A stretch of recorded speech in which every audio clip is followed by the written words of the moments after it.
Coffee and Cream on Hail Varsity Radio with Andrew Rogers and Damon Benning. We're back again. We're back again. And we are back again here on Thursday. Coffee and Cream in the morning on Hail Varsity Radio, powered by Currency, alongside Damon Benning, Andrew Rogers, and we are live from the H&H Chevrolet stage at Hail Varsity Club. Believe it or not, we are at Hail Varsity Club this morning. It's 18 degrees outside. There's heavy snow. I woke up this morning, walked down my stairs, looked outside, and said, this will be fun. Yeah. This will be really fun. You know it's crucial when it's like whatever time it is, it's in the 4s, and it looks like it's getting ready to be daylight. Do you know what that is? Mm-hmm. That would be the street light bouncing off the snow. You're like, oh boy. Yeah, it's not the sun. Yeah, why is there light? Let there be light. That's what God said. Yeah, he also said, let there be snow, and quite a bit of it. So this is one of those for all the, it's not going to snow, and Snowmageddon, and get your 8 weeks worth of bread and milk. And why did they let school out? All that, blah, blah, blah, yeah, blah, blah. They got this one right, because it's kind of and you know what? It's hectic out there already. To be in the Hall of Fame of weather, because it doesn't take much to be. Oh, it absolutely does. To be good, to be accurate in weather. Yes. Oh no, not in today's world. Oh, let's talk about just like they take some pride in it. I know. Well, they absolutely take some pride. I used to work with a lot of meteorologists. Yeah, I'm not saying that it does. It's not a tough job. I'm saying you could be right like 3 out of 10 times and go into the Hall of Fame for weather, just like you could for baseball. If you are 3 out of 10, if you're a 300 hitter, a lot of times you're in the Hall of Fame. Not a chance. Not for weather. It's what it seems like. It's what it seems like. Yeah. What happened? A month ago? What happened like 2 weeks to a month ago? Yeah, but everybody was wrong. It wasn't like everybody was wrong. How am I wrong in that? I am relaying what I hear.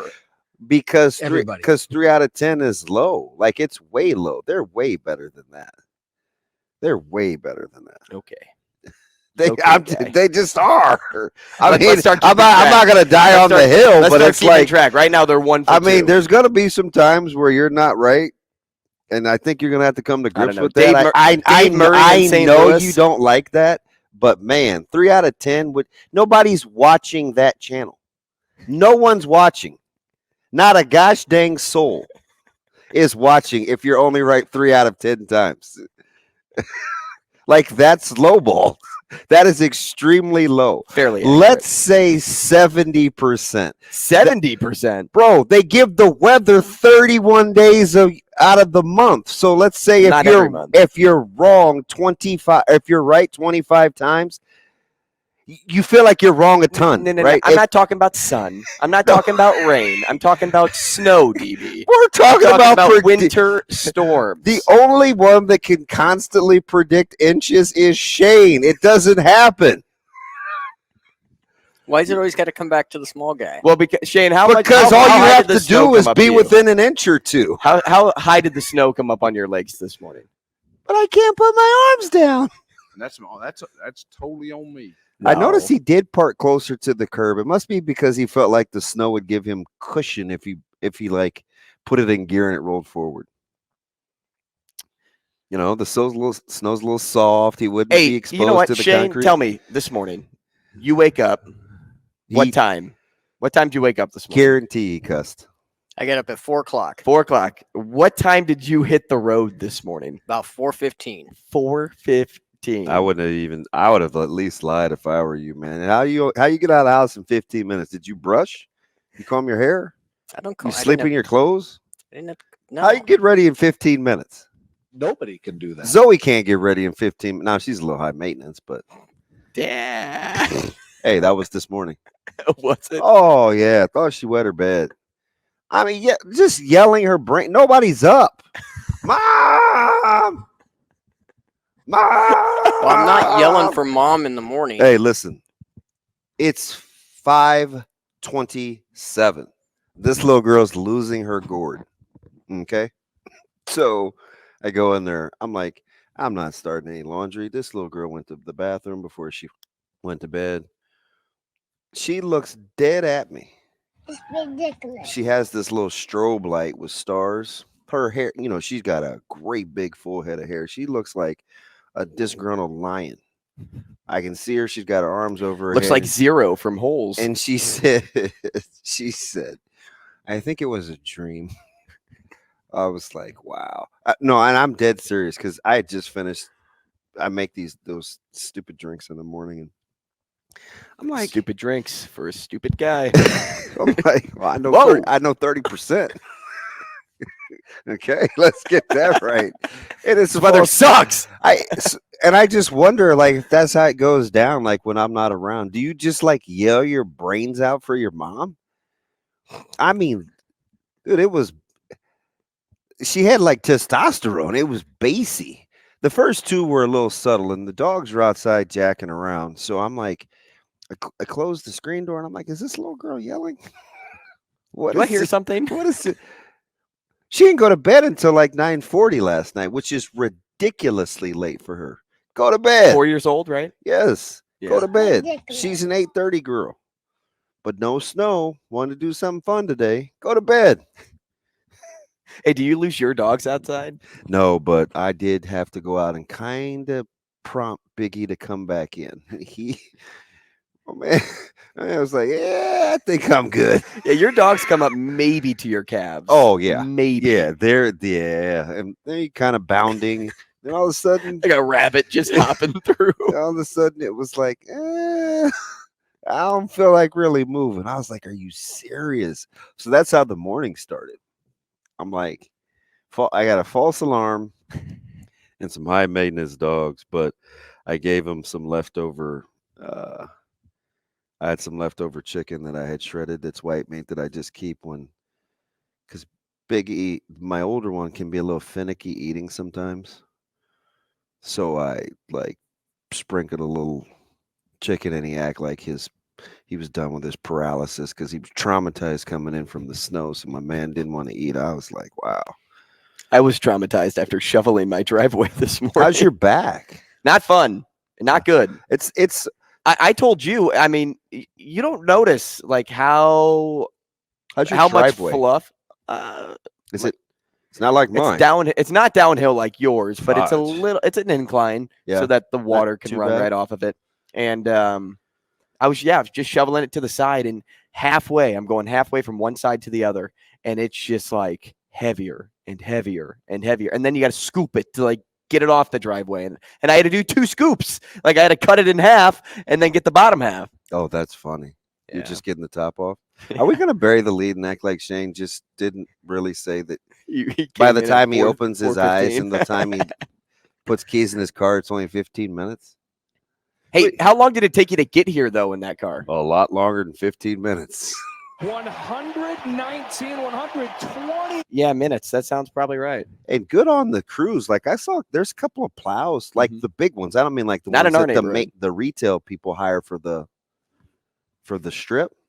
There were like, I feel so bad for them. They've been out here for at least 2 hours, and the snow just keeps piling up. It's coming. Like they're just in this little vicinity going in circles. So good on you street crews out there that are listening to us, Coffee and Cream in the Morning. We appreciate you because it seems like everybody else has worker shortages. So I'm glad we're good. And we appreciate all of you, whether you're listening at home or you somehow made it into the office, wherever you're listening. Shane, do you want me to come online or no? Am I cool just sitting here? You can do whatever you like. That's the type of day it is. You can do whatever you like. Yeah, I'm a TI guy. 590 ESPN Omaha. Where's the Patron on Ice? That's what we need. That's one of the lines coming up. You can catch us on KFOR from the 9 to 10 hour in Lincoln. We're live on Twitter and we're live on YouTube. And you know what? Yesterday, we gave DB the business. Yes, you did. After he accurately predicted Creighton's outcome like the weather people accurately predicted today's snowstorm. 30%. I think I'm just ticked. I think that's now. See, look, now we can be boys again. See, when you just own it, I'm good. I get it.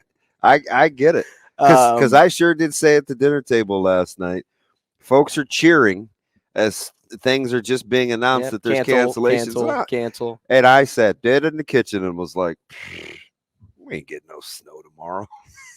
Oh, exactly. That's probably where the front came from.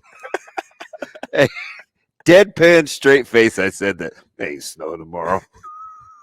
It's because what did we know from the last time snow was announced? However, AK did say on the show yesterday, like, hey, guys, it's state wrestling week. Yeah. It's state wrestling. You know what that means? It means it's going to snow. Snowmageddon. I'm glad that folks from the South did get here because he's right. Because, boy, it got kind of hectic early for folks that weren't in the metro area.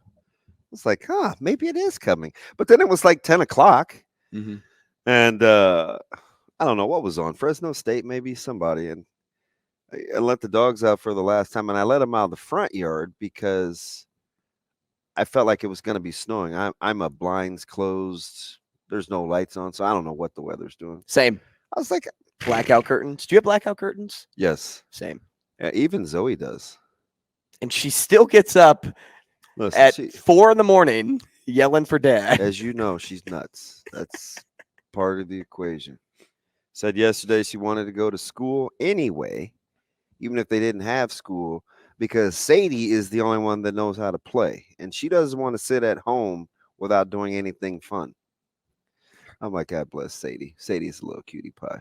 She told me the other day that Sadie likes to eat, she eats gluten-free. Ooh, gluten-free. Gluten-free. All right, woo-woo. So Uncle Woo-Woo.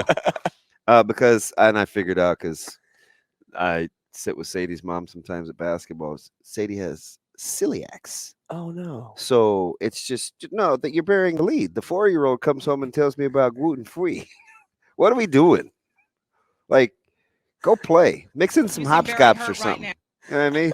Hey, the CC Bake Oven's gluten-free. So go mix in make a brownie. Some arithmetic, some long division.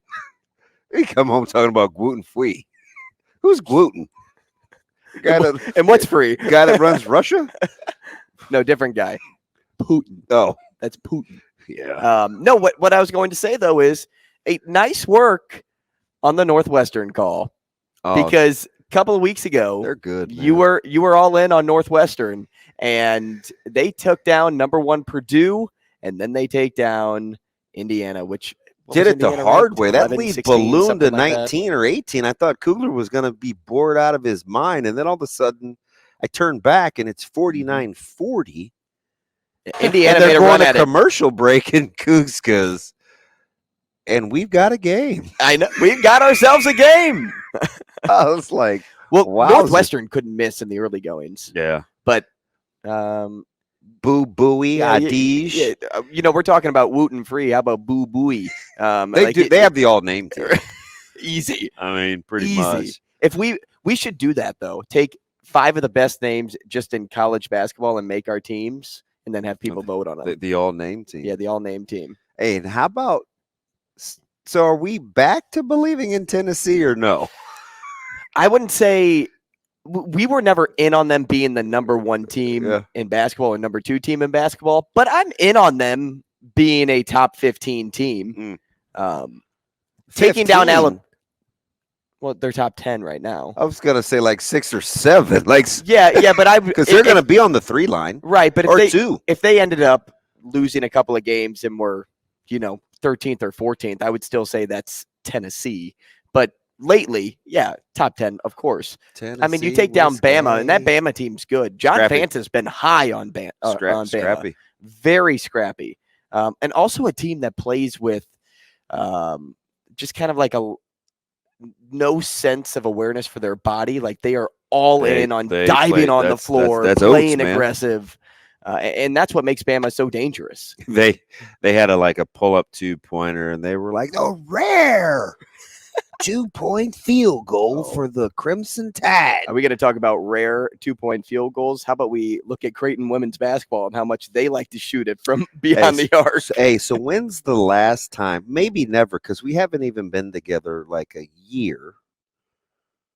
Certainly not on air, but we were. I mean, we were together a lot early before we started. Feels like 5 years. Oh, ouch! Burn, baby. No, that's a good thing, right? Sure, as long as you're not annoyed. No, it wasn't an annoyed thing. I was just saying, like, relationship-wise. Hey, man, I've known you 5 minutes. Why does it feel like 3 years? God. You're talking about the connection, right? Yeah, we're talking about practice, man. Not a game. Not a game. That's what that is. It's just a free-for-all. These people waking up to a snowstorm. Well, they're in bed. These yahoos. Look, we're at the office this morning, and you're in bed. Hey, Shane, do we have Alexa capabilities yet? Northwestern. Hey, Alexa, please play Coffee and Cream. Search Coffee and Cream. Boop. Funny thing. Boop. So Ashley we have Google Home set up around the house, and she's always like, hey, Google. And come to find out what she was asking, hey, Google for. Wasn't actually a Google Home. It was just so that the internet could be better in the rooms upstairs. Leave that to Bill. He's a G. So, when's the last time you and I text back and forth about a women's game? Like we were doing that wasn't Nebraska. Because I think we have talked about some meltdowns in the fourth quarter for Nebraska women's basketball team. And I'm not an officiating guy. And I found myself not happy with officiating. I'm telling you, DB, you sent me that highlight, and I go, within 30 seconds, I go, it was bogus. I didn't even have a huge problem with the foul that set up the free throws. It was the charge on the break It was both for me, but yes, that one was bad. Listen, they slowed it down 67 times during the broadcast, and I'm like, okay.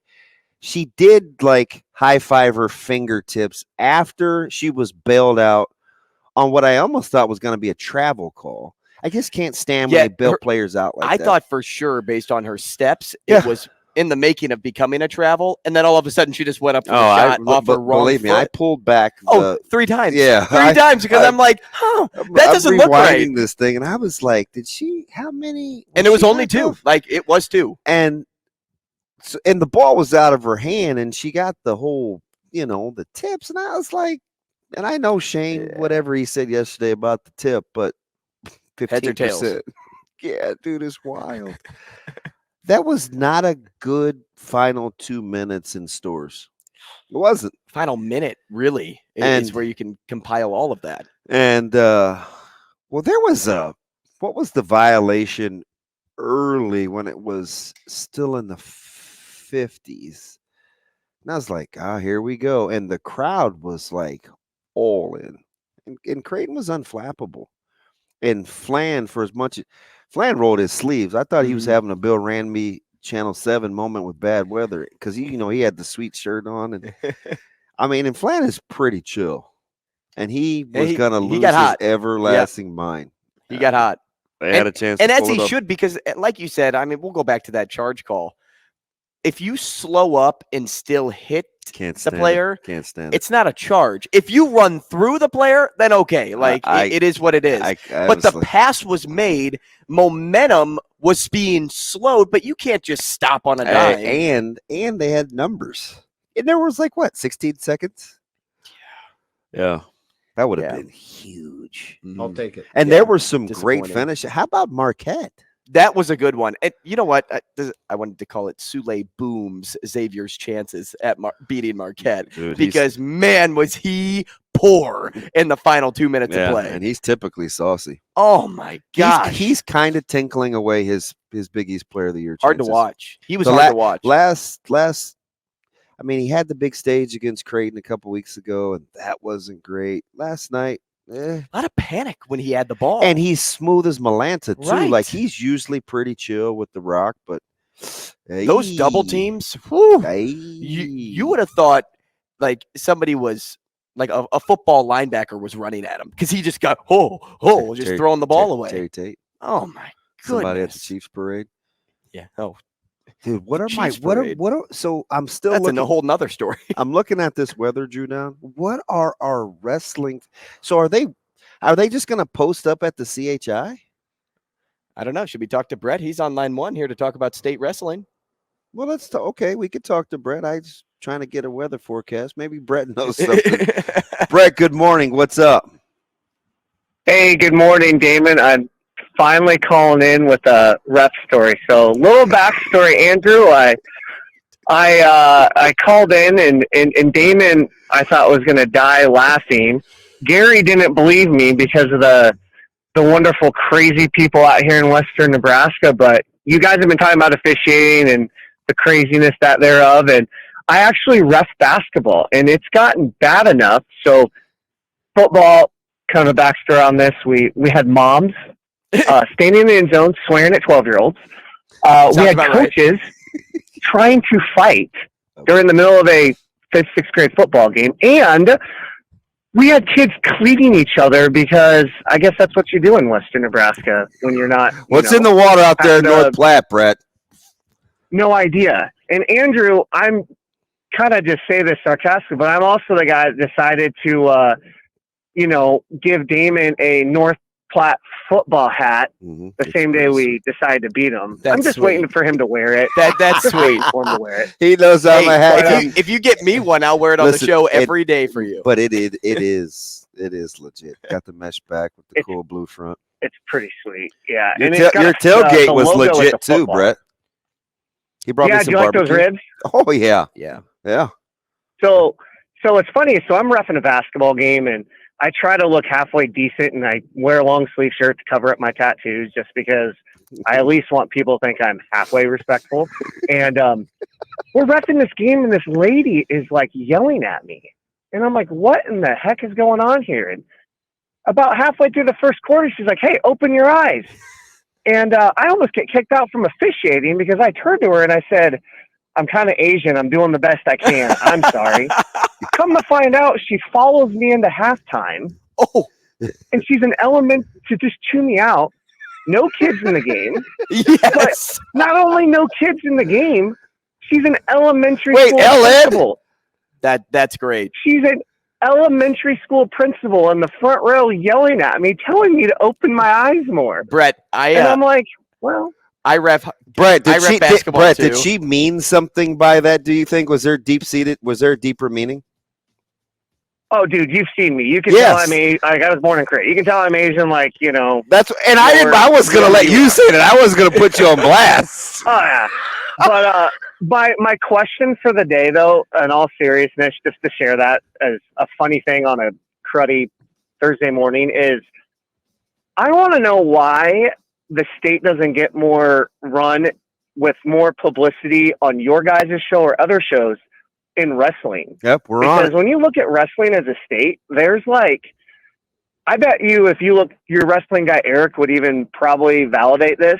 There's probably more Division I or high level wrestlers that come out of the state of Nebraska, more so than football, more so than basketball.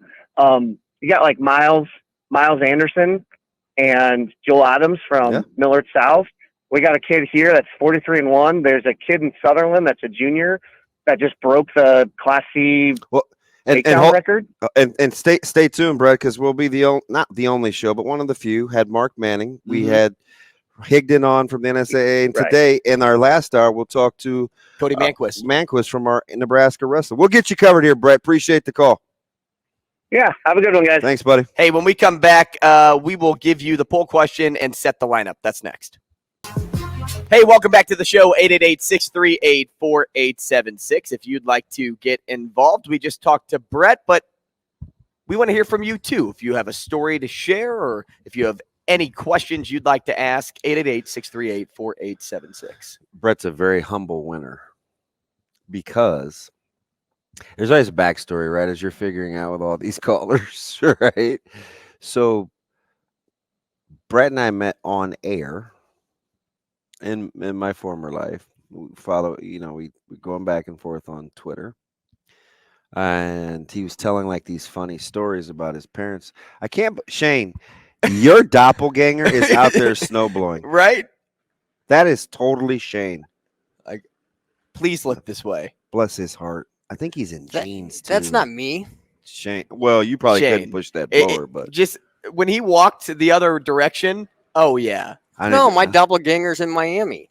Well, who's that? Welcome to Miami. Miami coach.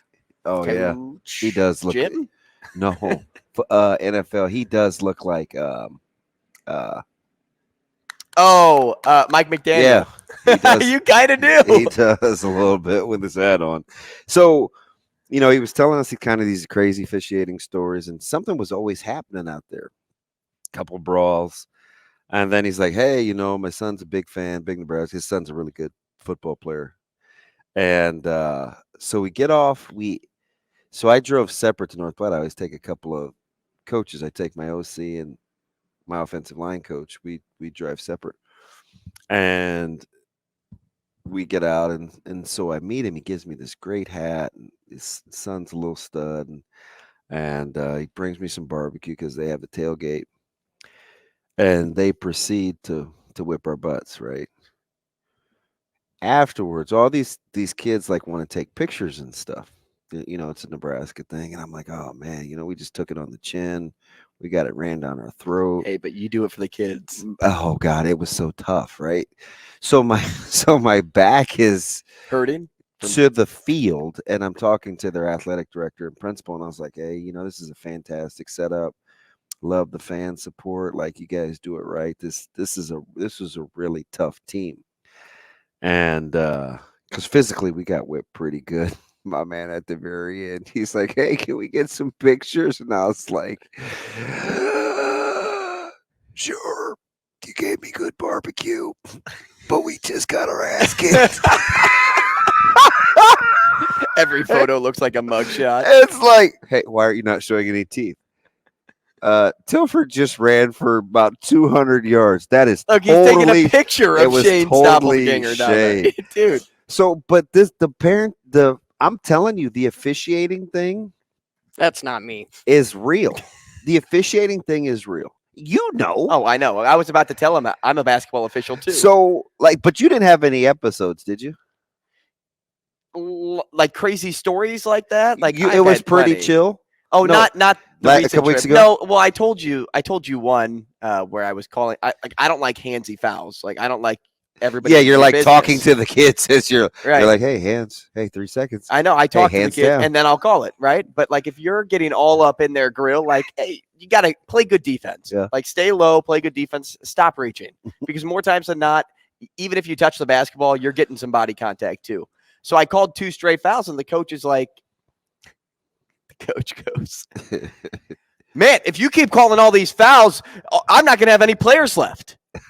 I said, maybe you should have brought more guys to the game. Yeah, that. Why am I not surprised? That is such a Ruru answer.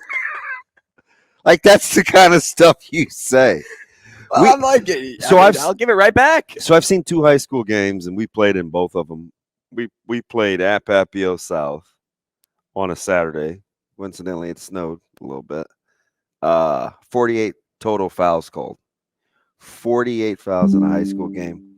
We played the other night against Millard West, and over 40 fouls called.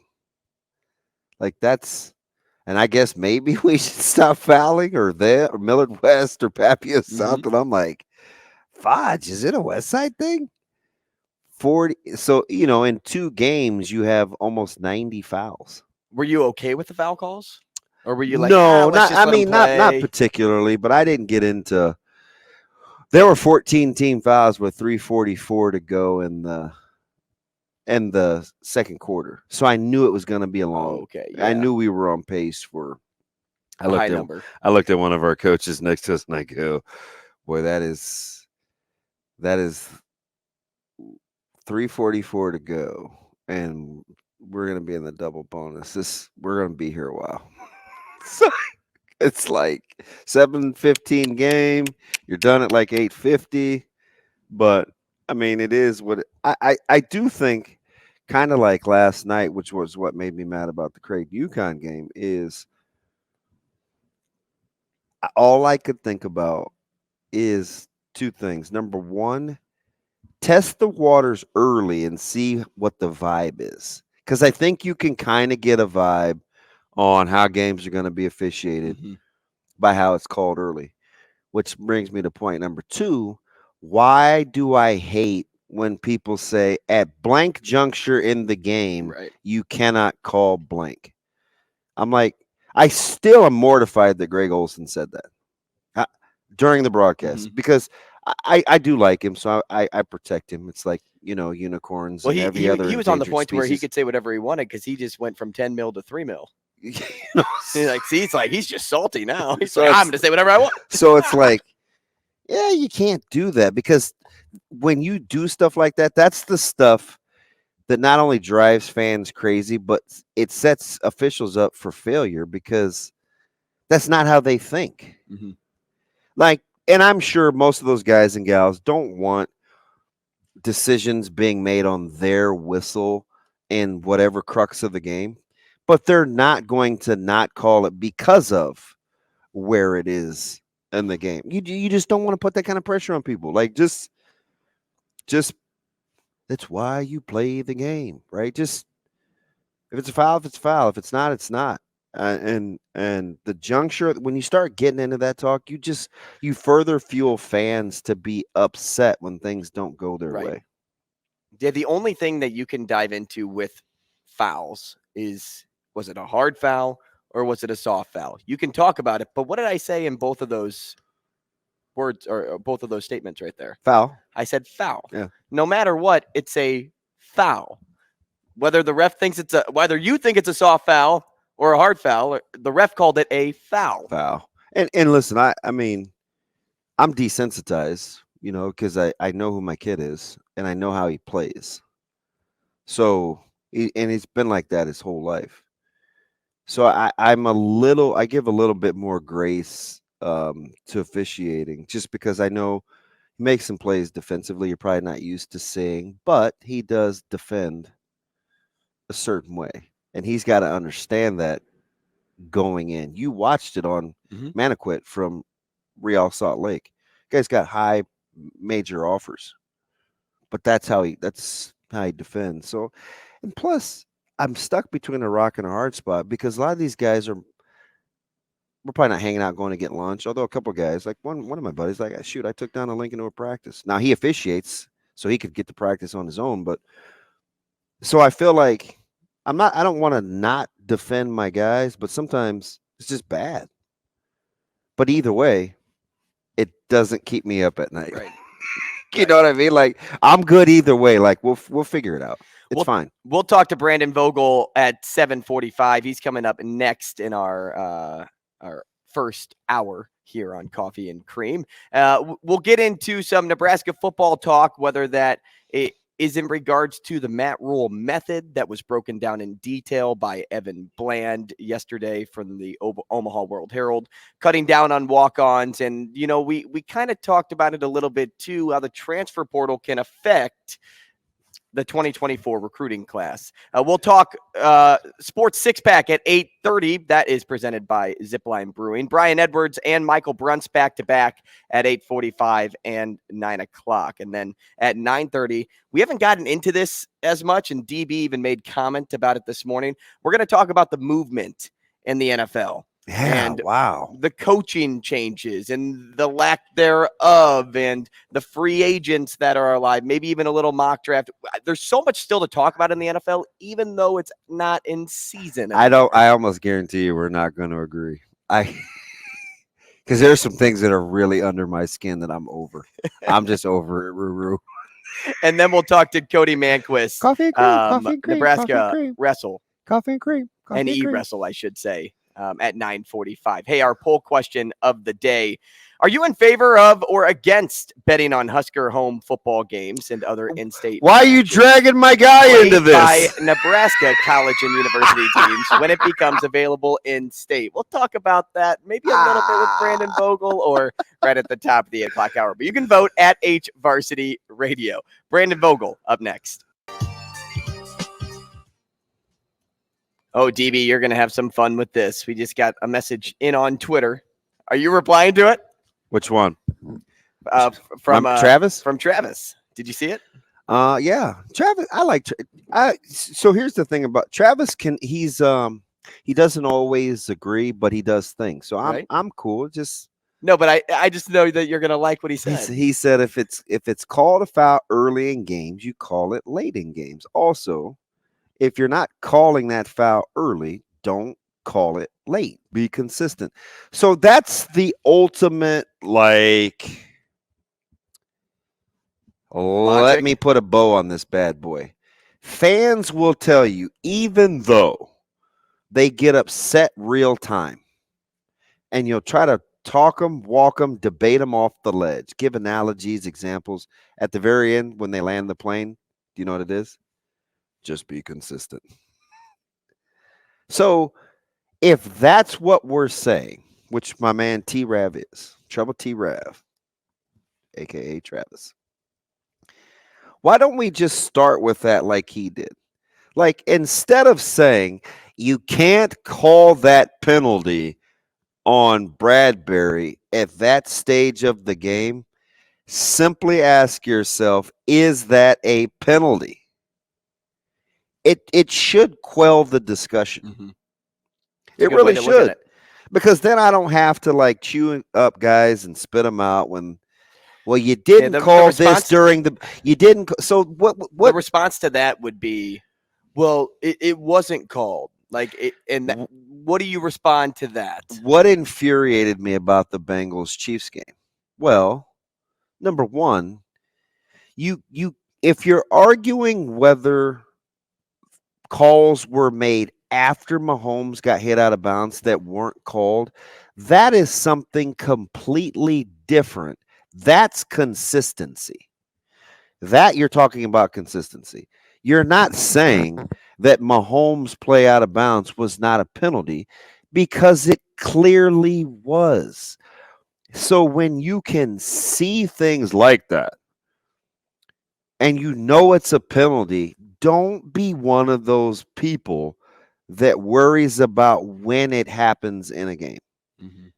Because you're not going to, at the end of the day, I don't care, if you played or not, I don't care who it is, you're not going to win that argument.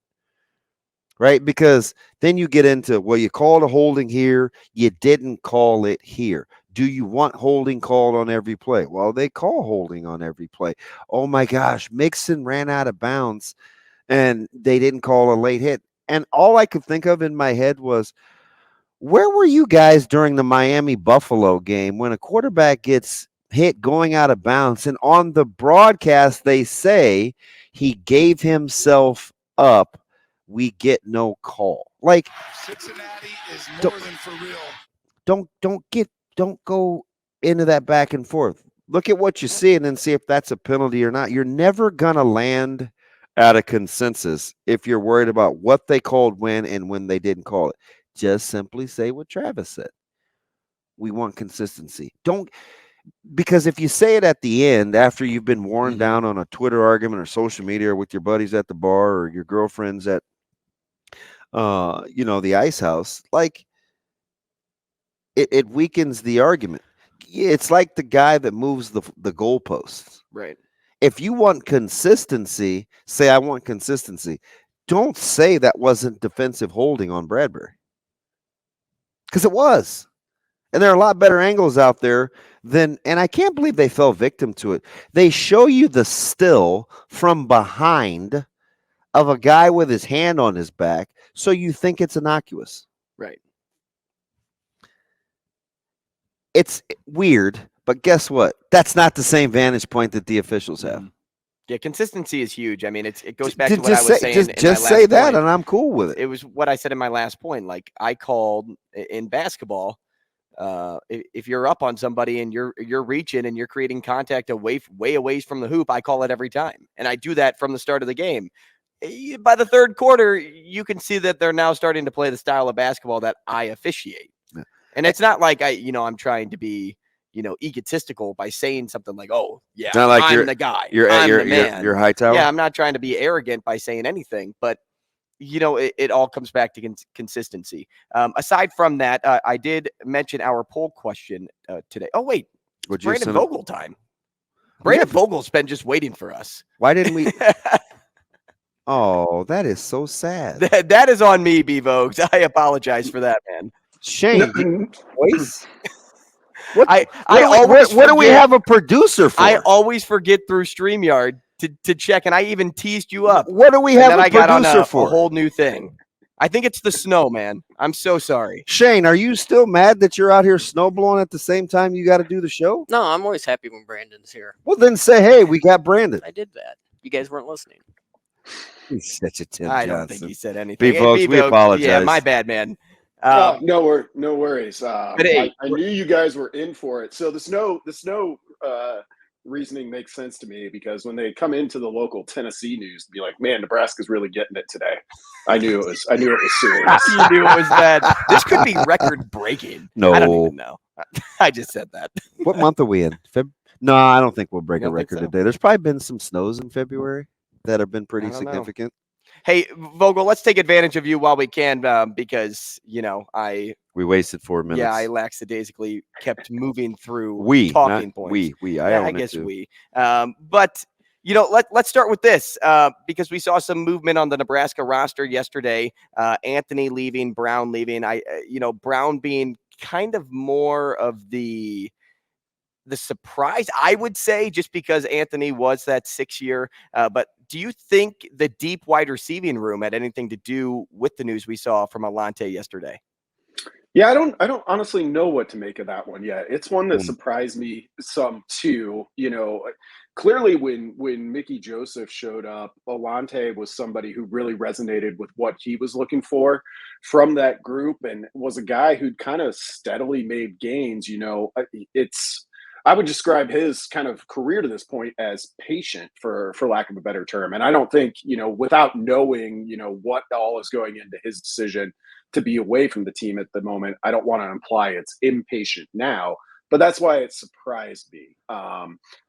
He's a player who's had a lot of promise. I think Nebraska with a deep receiving room, like it'll be okay there, but also some of this is, particularly in a coaching change season, though this might be true for all seasons going forward with the way college football is. Like, I'm just kind of like, show me the roster on day one of fall camp, and then I'll feel like we know what we're working with, actually. Hey, it's funny, too, because in typical fan fashion,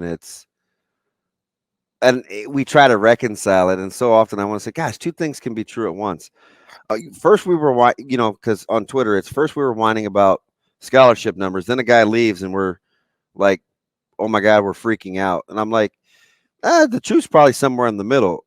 The coaching staff will tell you they don't expect the Alante Brown situation to happen how it happened. And that wasn't part of the trimming of the fat, right? Like, so, and I know whatever comes out of that will, but it's like we try to reconcile one thing versus another, and two things can be true at once. Yeah, we have to get down to the numbers anyway, but that wasn't one of the guys that you wanted to use to get down to the numbers.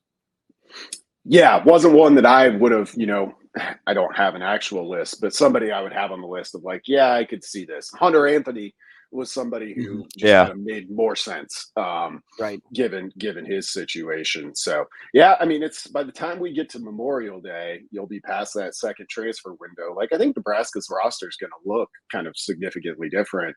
When we heard about these two roster departures, I think made it a little bit more surprising. But I'm preparing for a handful more in May. Mm-hmm.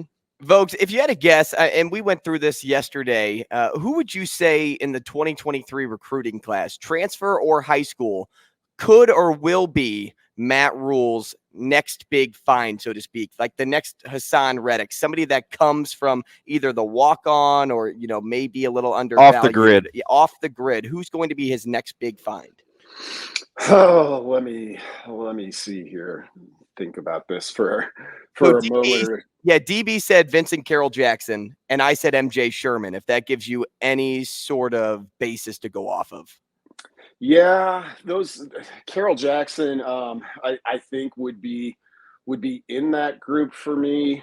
Boy, I'm pretty intrigued by Jaden Doss as well. He's going to be a good player, I think. Yep, but I think. Yeah, I think I'd actually go with Eric Fields, a player that kind of had that, strange, at least it seemed strange to me, a little bit of recruitment. Like, he was kind of headed towards Arkansas State, and then Nebraska swooped in, and early signing day, it's like, oh, he's in.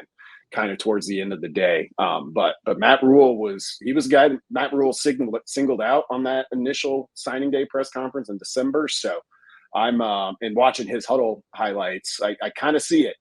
So I think he'd be my pick. When you're talking about the quarterback situation and competition, is that one of those things that you want to see go deep into camp? Yeah, I think so. I think it's going to have to a little bit with Thompson and Smothers both being a little bit limited. We've heard a little bit from Rule about his relationship with Sims, and Sims is in a pretty good spot to display what he can do right away in spring. But given the amount of football Casey Thompson has played in particular, like I think this is something that goes in the fall camp, and maybe if you're 2, 3, 4 years into a new coaching tenure, I would be a little bit hesitant about taking it that deep, but I'm not in year one. Vogel, we appreciate your time. Again, our apologies for the short segment here, but we'll talk again next week, and I promise it will be for a full 15 minutes. We'll be on time without yapping, B. All right, guys, stay safe. Thanks, Vogel. It's Brandon Vogel, managing editor for Hail Varsity. Toss him a follow on Twitter at Brandon L. Vogel. Coming up, we'll keep talking Nebraska football next. Hey, welcome back to the show. Top of the hour here on Coffee and Cream in the Morning on Hail Varsity Radio, powered by Currency. Damon Benning, Andrew Rogers. Do we have a guest? Are we good? Can we move forward? How about Shane? You know why I say Tim Johnson, right? I got a full disclosure. I mean, I send the guest list out. I don't look. See, so he absolves himself of responsibility. He's managing the show is not in his job description. Sending the lineup is. Why manage the show? But it is a little harder when you get him in the stream, and I know you guys don't necessarily see that. So I will work harder at my job and do better and get up earlier and Shane, get to work earlier. Shane, if you were here less prep time between the time where I get up and leave the house. Shane, if you were here at 3:30, this wouldn't have happened. Yeah. Listen, my man Yuri said, it seems like a lot. I wonder how long it takes him to put on his knee braces, though. So Yuri said that he woke up at 6:30, was out of the door by 7. That includes letting the dog out, using the bathroom himself. I'm glad he put that distinction. You didn't go out with the dogs, boss? Getting dressed, including putting on his knee braces, brushing his teeth, getting water for the day, and getting his coffee. Now he's looking forward to a wonderful walk today. But my man Shane was out of the house in 15 minutes. Mm-hmm. I'm sure you've done that once or twice before. Yeah, so like if I'm not getting ready for the day, yeah, sure, right? Somebody may say, hey, I need a ride, or can you go grab something, and I'll inevitably throw something on and leave the house. But I think 15 minutes is a pretty amazing. I had good speed.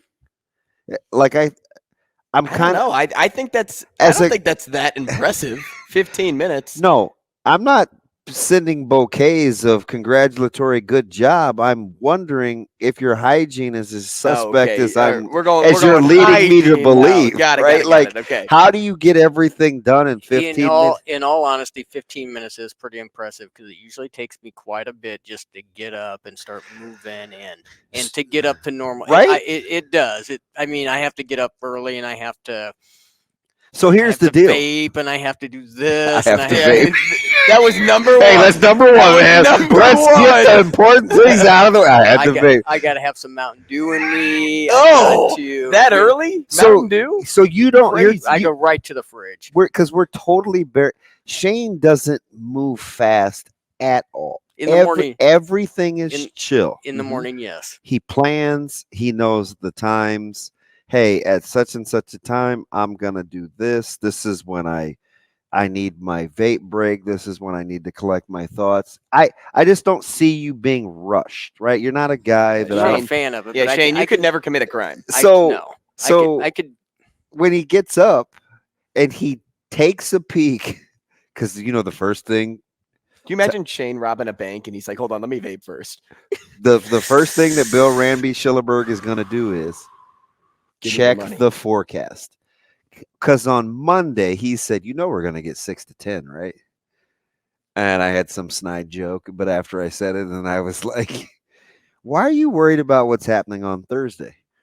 And he threw his hands up in the air and he goes, well, it's just that's what they say. And inevitably, what do I say? Who's they? And so I know when your alarm went off this morning, the first thing you did was look to see how much snow was. So once he saw that it was snowing, panic set in. Mm-hmm. He's like, I got to get that little 5-speed out on the road. It's a 6-speed. Wow. How many horses? The more speed you have there, the better of a. Oh. You know, you wouldn't want a 4-speed.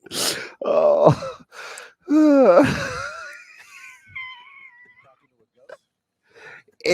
He's like a cartoon character. He is. I live in a sitcom. I said that to you yesterday. Not yesterday. I love you, man. That's why I'm always gonna. You always got to be where I am. I can't be without you. He is our George Costanza. I gotta have him, man. Me neither. At 4:43, I did not. I couldn't see anything driving in here. It was all over the road. Shane drives fast. Do you ever have a list, either of you guys? Do you ever have a list of things, like a checklist of like, hey, I got to do this, this, this, and this to accomplish something, whether it's leaving in the morning or just something throughout your day? Do you ever like make like a so-called list, like, hey, I do this first, which will lead to this, which will lead to this, anything like that? I typically do it in my head. I got it from my dad. I'm not same way I don't do speeches. I'm not a list guy, but I do in my head track sequence based on where I'm driving. Like, I'm the guy that's notorious for saying, I don't want to have to double back. I'll do it this time, this way. Even when I grocery shop, I go in order. Just like, and I know full well there's aisles where I'm not getting something. But because I don't make a list, I want to make sure that it's triggered by my thought process. So I'll take every aisle. I'm not a list guy. Shane, do you make like a list, whether it's in your head, on paper? Depends upon what it's for. We go into the grocery store, I put it on paper, on the phone. And then, for work, it's kind of in my head. So let's do this. Matt Rule has methods, right? To the madness. He always has methods to the madness. And, as I was reading an article on the Omaha World Herald yesterday, it was written by Evan Bland, a good piece. Yeah, well, it was. I told you, this is full disclosure. We probably shouldn't just talk about this openly on air, but I still think we need to make him a regular guest. I said that, and I know you were kind of busy, but Shane, we need to probably work Evan in. He's way smart. I like him, but I don't know if that translates to radio, but I think he's fantastic. So here's what Matt Rule's doing right now. He's witnessing things from his office. Thank you for your THOTSs. So what he's witnessing is strength and conditioning. Mm-hmm. And it starts like this. The participants move the weights. Then they respond at full effort to verbal commands while in the weight room. This is what he notices from his window. Players endure the shared adversity, and then the entire group is required to start over if one man makes a mistake. Like, those were words that Bland used in his piece after talking about Rule, just kind of overlooking things from where he can at this point. But rearrange those for me. Hey, for a second, do that again. Rearrange those. Okay, ready? I'm gonna do this slow so Shane can follow along. Oh Lord. Participants, response, endure, proceed. Participants, response, endure, proceed. Prep. Matt Rule, in more ways than not, is always prepping. Mm-hmm. I get it. It's pretty clever. I took away that from what the bulk of his thoughts were. I see you. Compiled in that interview with Bland. Yeah, it's funny you say that because you just in words encapsulated kind of what I've been thinking this whole time. I can't give too much. So, how do I say this? So there's schedules that come out in March when folks can start getting back on campus. right? So you saw some, Sean Callahan, Bruntz, Christopherson, Schaaf, Munson, those guys start coming out with visitor lists. Okay. So I happen to live with somebody in my house that is a little, I'd say naive to the process, right? Because I still think he's one of those people that it's so based on relationships and being relational. And unfortunately, he gets it from me. He doesn't want to infringe, so he's never going to invite himself. He's going to kind of lay in the cut. He's going to watch first. So he asked me yesterday. He said all these recruiting analysts from around wherever are asking me about all these different dates. He goes, "How do they know more than I do?" This is a real story. And I said, "Oh, it's their job. They talk with coaches. They know the deals." And he goes, "So am I supposed to?" It's a real question. So am I supposed to wait to be invited, or what do I do? Like, I think you should get an invite, right? You don't just want to show up. And I'm like, that's not exactly how it works. Like, I get it. I'm understanding the concern there. I get it, but that's not exactly how it works. Like, if you want to go see a campus, then you say, "Hey, I want to come to your campus," and they'll make arrangements, right? Like, trust me on that. Yeah, they know you. So even when they say they don't know you. So a couple of minutes, I think about it for a second, and I'm like, because this is hard for me, and I can't even really believe I'm dancing around it a little. So I don't really want to get the ball going because I don't want to be in the deal. You don't want to be influential. But I do know my own kid, and I do know that he's not going to take the initiative if he feels like he's infringing. He's just not. It's how he plays. It's just his personality. So he will never ask for a ride. It's just weird. Like, it has to kind of come down to it, He would rather be asked, or if you need a ride. Yeah, or so what he'll do is he'll tell you his schedule for the week, and then you fill in the blanks because he doesn't want to come across as burdensome. Mm-hmm. So I have to kind of dance around. Hey, coach, such and such. Do you have a calendar? Do you want to send out? Do you want to do blank just to get the process started? Because this is what other schools are doing. So I have to kind of say it like that. And I even said, hey, in a roundabout way.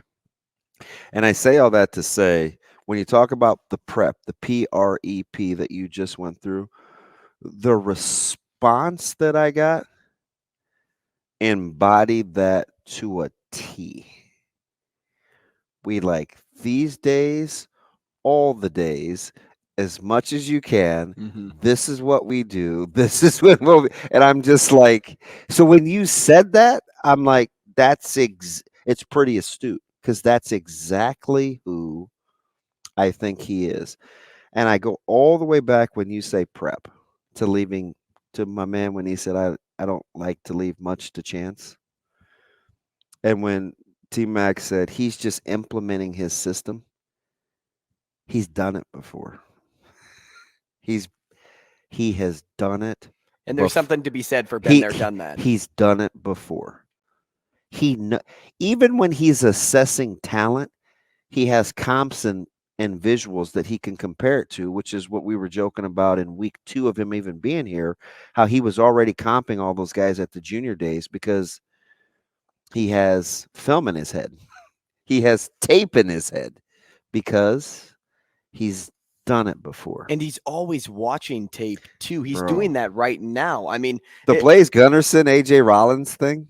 Dude, that's what I'm about to say right here. So Matt Rule watched back every Nebraska game and practice. He's wild from 2022, spring, fall camp and in season, as well as every off-season workout that was filmed. That's what he's been doing. He's familiarizing himself with everybody. But this is who he can't wait to see pad up. What two names that you just said? Blaise Gunnerson for one. 5 tackles in that reserve role on defense last year, and that was across 12 games. A.J. Rollins, tight end, 30 offensive snaps last season. And then my favorite that he mentioned at the end is none other than Gabe Ervin Jr., who is one of the most explosive players on the team. That is what Rule said. Guess who doesn't need a babysitter? Gabe Ervin. And I've said this before. The reason I like Gabe Ervin is I think he has all the potential in the world to be great. He was a starter as a true freshman for a reason. He got hurt. It takes a tough, mature individual to go through rehab, especially a freshman season, and then to come back and want to win that spot again and know that you can. But he's also the type of guy that is okay with the role that he was put in last season, and he's still going to fight for that number 1 spot. Spot on again. And I was telling some stories about some initial visits on campus, and Nebraska put together a player panel, and Gabe Ervin was hurt. And Gabe Ervin was still on the player panel to meet with prospective players to talk about experiences at the University of Nebraska, which lets me know that even the staff then felt like this is a guy that can represent us because we like what he's about. I told a couple of other stories over spring break last year. Some guys kind of took a couple of days. Gabe Ervin is cranking out video of him rehabbing and doing more strength and conditioning on the knee and looking really, really explosive. I get it. Self-starter, highly motivated, doesn't need a babysitter. That's always going to be a guy that Coach Rule gravitates towards. But how about him referencing my guy, A.J. Rollins? And I like Blaise Gunnerson, too. They told a story about a year ago, where Coach Chins was telling me that he felt like all of a sudden last Thanksgiving, the light clicked for Blaise Gunnerson. Kind of got over the hip, like kind of unlocked. He said, DB, I don't know if it was the scar tissue breaking up. I don't know if it's just his confidence, but all of a sudden, and Coach Chin said, hey, I think we got one with Gunnerson. So it's in there, right? Because highly touted, felt like we won a battle to get him, but has been hurt. He had surgery going into his senior year.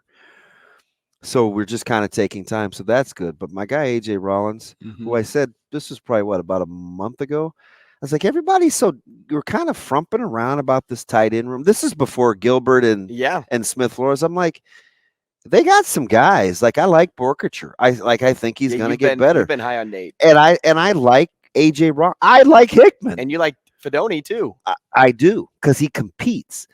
But A.J. Rollins is a guy, and I kept saying this last year. I'm like, he has way exceeded all the critics' expectations coming out of high school. Because I felt like he was kind of in no man's land in high school. He kind of wanted to utilize him a certain way, but we didn't utilize him like this. And hear my heart. I'm not criticizing Prep's utilization of him as much as I think he was a guy that had more versatility than what we saw. Sometimes you should put him out wide. Sometimes he's an inline tight end. Shoot, if you're going to move that hammer, my sleeper of the class, Sledge inside, once he was moved from tight end, got to get that guy the ball. You got Bullock on the outside. They had a ton of Armstead. They had some fellas, I felt like, where they could have really stretched you in the secondary. And I just like Rollins' development. I remember Sean Beckton telling me it was Caleb's very first experience being on campus, kind of having a day. I don't care anything. I do care. It wasn't about Caleb got to go do his own thing. I'm asking the coaches about other players. And Sean Beckton pulled me to the side and he said, got that little draw. He's like, DB, I think we got one. He's growing up a little bit. I think we got something here. And that's all I needed to know, because I felt like Beckton is a really, really good coach, and he's a good evaluator. And he had a fantastic spring last year. Like, We go to I'm pumped. Well, and what's great is when we say something, how much weight does it carry? But when you're reassured by the head coach, now it starts to carry some weight. I could just be so endorsed. Right. I was like, well, I think I like him, but is he really good? Or is it just because he's good to me? Exactly. What's something else I attached to in this piece? Dude, my poor truck out there. Wow. Yeah, it is covered. But this team responds better. This team likes to have fun, right? And this team likes to compete with one another because they respond better to internal competition presented by the other players opposed to the coaches. Why do you think that is? Well, think about what Garrett McGuire and just Evan Cooper have going for them as coaches. Mm-hmm. They have internal competition between one another. That's going to be contagious when you talk about other members of this team. And that is kind of like if I had to guess, and we can ask Matt Rule, sometime soon about this. If I had to guess, I think Rule likes a lot of the times being in front of the camera, so to speak, but also kind of being a fly on the wall with his team, letting them figure themselves out too, letting that competition drive the wagon on figuring out who wants to be here and who doesn't. Oh, that's funny you say that. You're rolling, man. I kind of I'm liking your vibe, man. I just said last night to another coach at another school, we were talking, and he's basically trying to pick my brain about some insights in terms of how to further the recruiting process in our household. But we have a good enough relationship where he knows I'm going to shoot him straight. So he was asking me about Coach Rule and kind of the secret sauce. And I said, it's not really a secret sauce, but I said, I'm going to tell you something. He does better than anybody that I've ever met. And I mean this. With the exception of maybe one guy. I worked for a guy by the name of Jay Noddle who possessed this ability and could do it on the fly. Coach Rule is spectacular when it comes to sizing you up in a hurry and being very quick on his feet. His ability to control the dialogue, to get the information that he needs to get from you is top notch. And he's mastered the art. This is early, but it seems like he's mastered the art of letting you think you're in control or kind of, gleaning. He's gleaning some insight from you, but buoying it with, he's still learning. He's not blowing smoke like he's not listening. But at the end of the day, I think he's mastered how to pit it against or with, if he likes some of the information, what he knows he's good at. He can process that in a hurry. Oh, you can do this, this, and this. In my head, how does this fit with what I like? Because I'm not going to compromise here, but I do like that part of it. And to accentuate this, I think I can do this here because this is what I know I'm really good at. He can do that at a rapid rate of speed.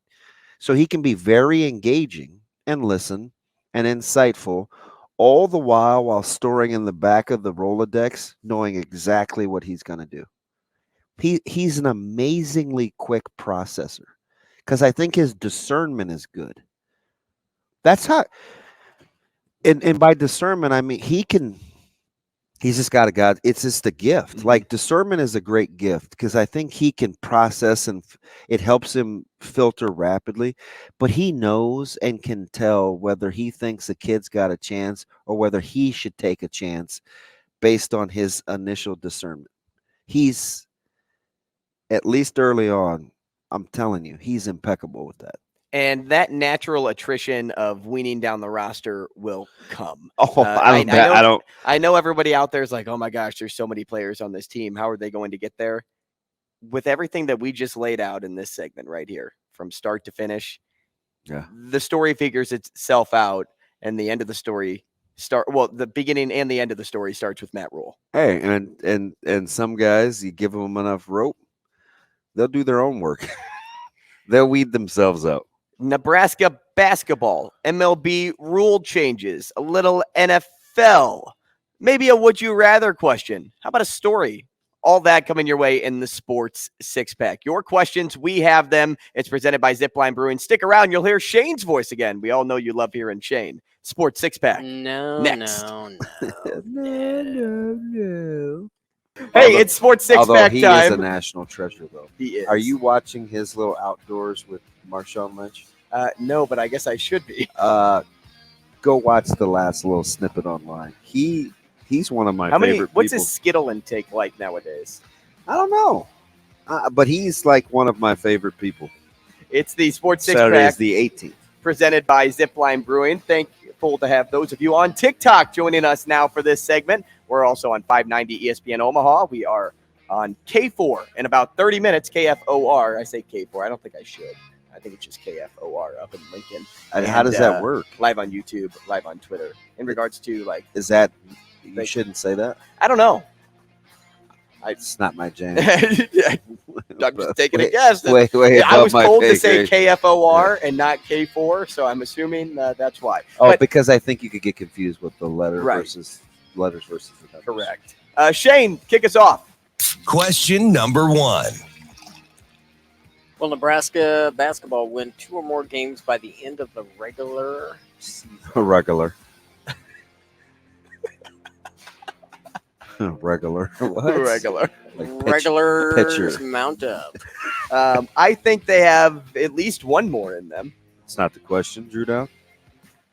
Well, it's kind of the answer to the question. I would say. Shane, what was the question again? Andrew seems to be confused. No. Will Nebraska win 2 or more? So if I say they have at least one more, that would be. I'm waiting for you to land the freaking plane. I know you're going to explain I haven't been in the air very long. And rationalize it. Very long. I haven't been. I don't even know if I took off. Yes, they'll win 2. What games are they winning? I don't know, 2 of the 3 at home. Fair enough. Won't be at Iowa. We're going to look up on March the 4th. Yeah. I assume that's where all this was going. Whoever sent that question in probably wanted that. Sorry. I think they have Minnesota. On March the 4th, I'll be in Minnesota. Shane? You want a beer? Question number 2. How about a beer? Absolutely. What's the most ridiculous MLB rule change for 2020? There's a lot of them.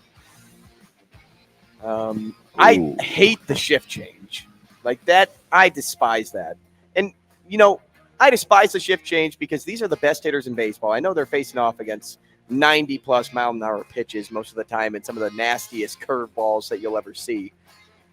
But if you're a left-handed hitter and you can't poke the ball to the other side of the field, I have no sympathy for you. 0. Be better. Work on that. Hit it the other direction. Because somebody is playing into your strengths, you're going to now limit their chance just so that you can make somebody else feel better about themselves. Like, I'm big out on that. Andrew Jerome Rogers for 3. Hating shifts. I'm with you on the shifts. I don't like it either. I think you should be able to go the other way. I think the runner on second rule is. But I'm going to go with the bigger bases. They look ridiculous. Yeah, well, once they size them up and then people blow them up on Twitter too, who really knows how big these bases are? If it's just a quarter of an inch, I think? Yeah. I like the bang plays. And I know it's like, hey, safety injury sliding in on stolen bases and stuff, but the bang things I kind of like in baseball. I'm kind of out on the bigger bases. Question number 3. Eric Bieniemy deserves to be a head coach. Okay, so when will a team stop overlooking him? Yeah, I'm not going to start out with that supposition, though. For deserves to be a head coach? Something's wrong. Listen, full disclosure, I'm over the Eric Bieniemy thing. I am. There's one thing that the back and forth and who's calling plays and who's not. Listen, this man is interviewed 1,000 times. If he's good, then somebody's going to hire him. It's not a black thing anymore. Like, I'm over it. It's not because he's black that he's not getting a job. Something else we're missing. he either doesn't interview well. I don't know, but I'm not going to start with the supposition that Bieniemy should be a head coach. I don't know. It's hard for me to think that he doesn't have like the interview skills for it, because Andy Reid sides with this guy all the time. It doesn't work. It doesn't work like that. He needs it. Like, so why does Andy Reid tell us when he is or isn't calling plays though? I mean, if Andy Reid was such a good guy, like, vouch for him. I know you say, "Hey, go get a job," but don't say. But then in the same vein, don't let us know. Then let him call plays. Right. I don't hate your take. I think it's a very good take. I didn't even think about, hey, you must not be a good interviewer.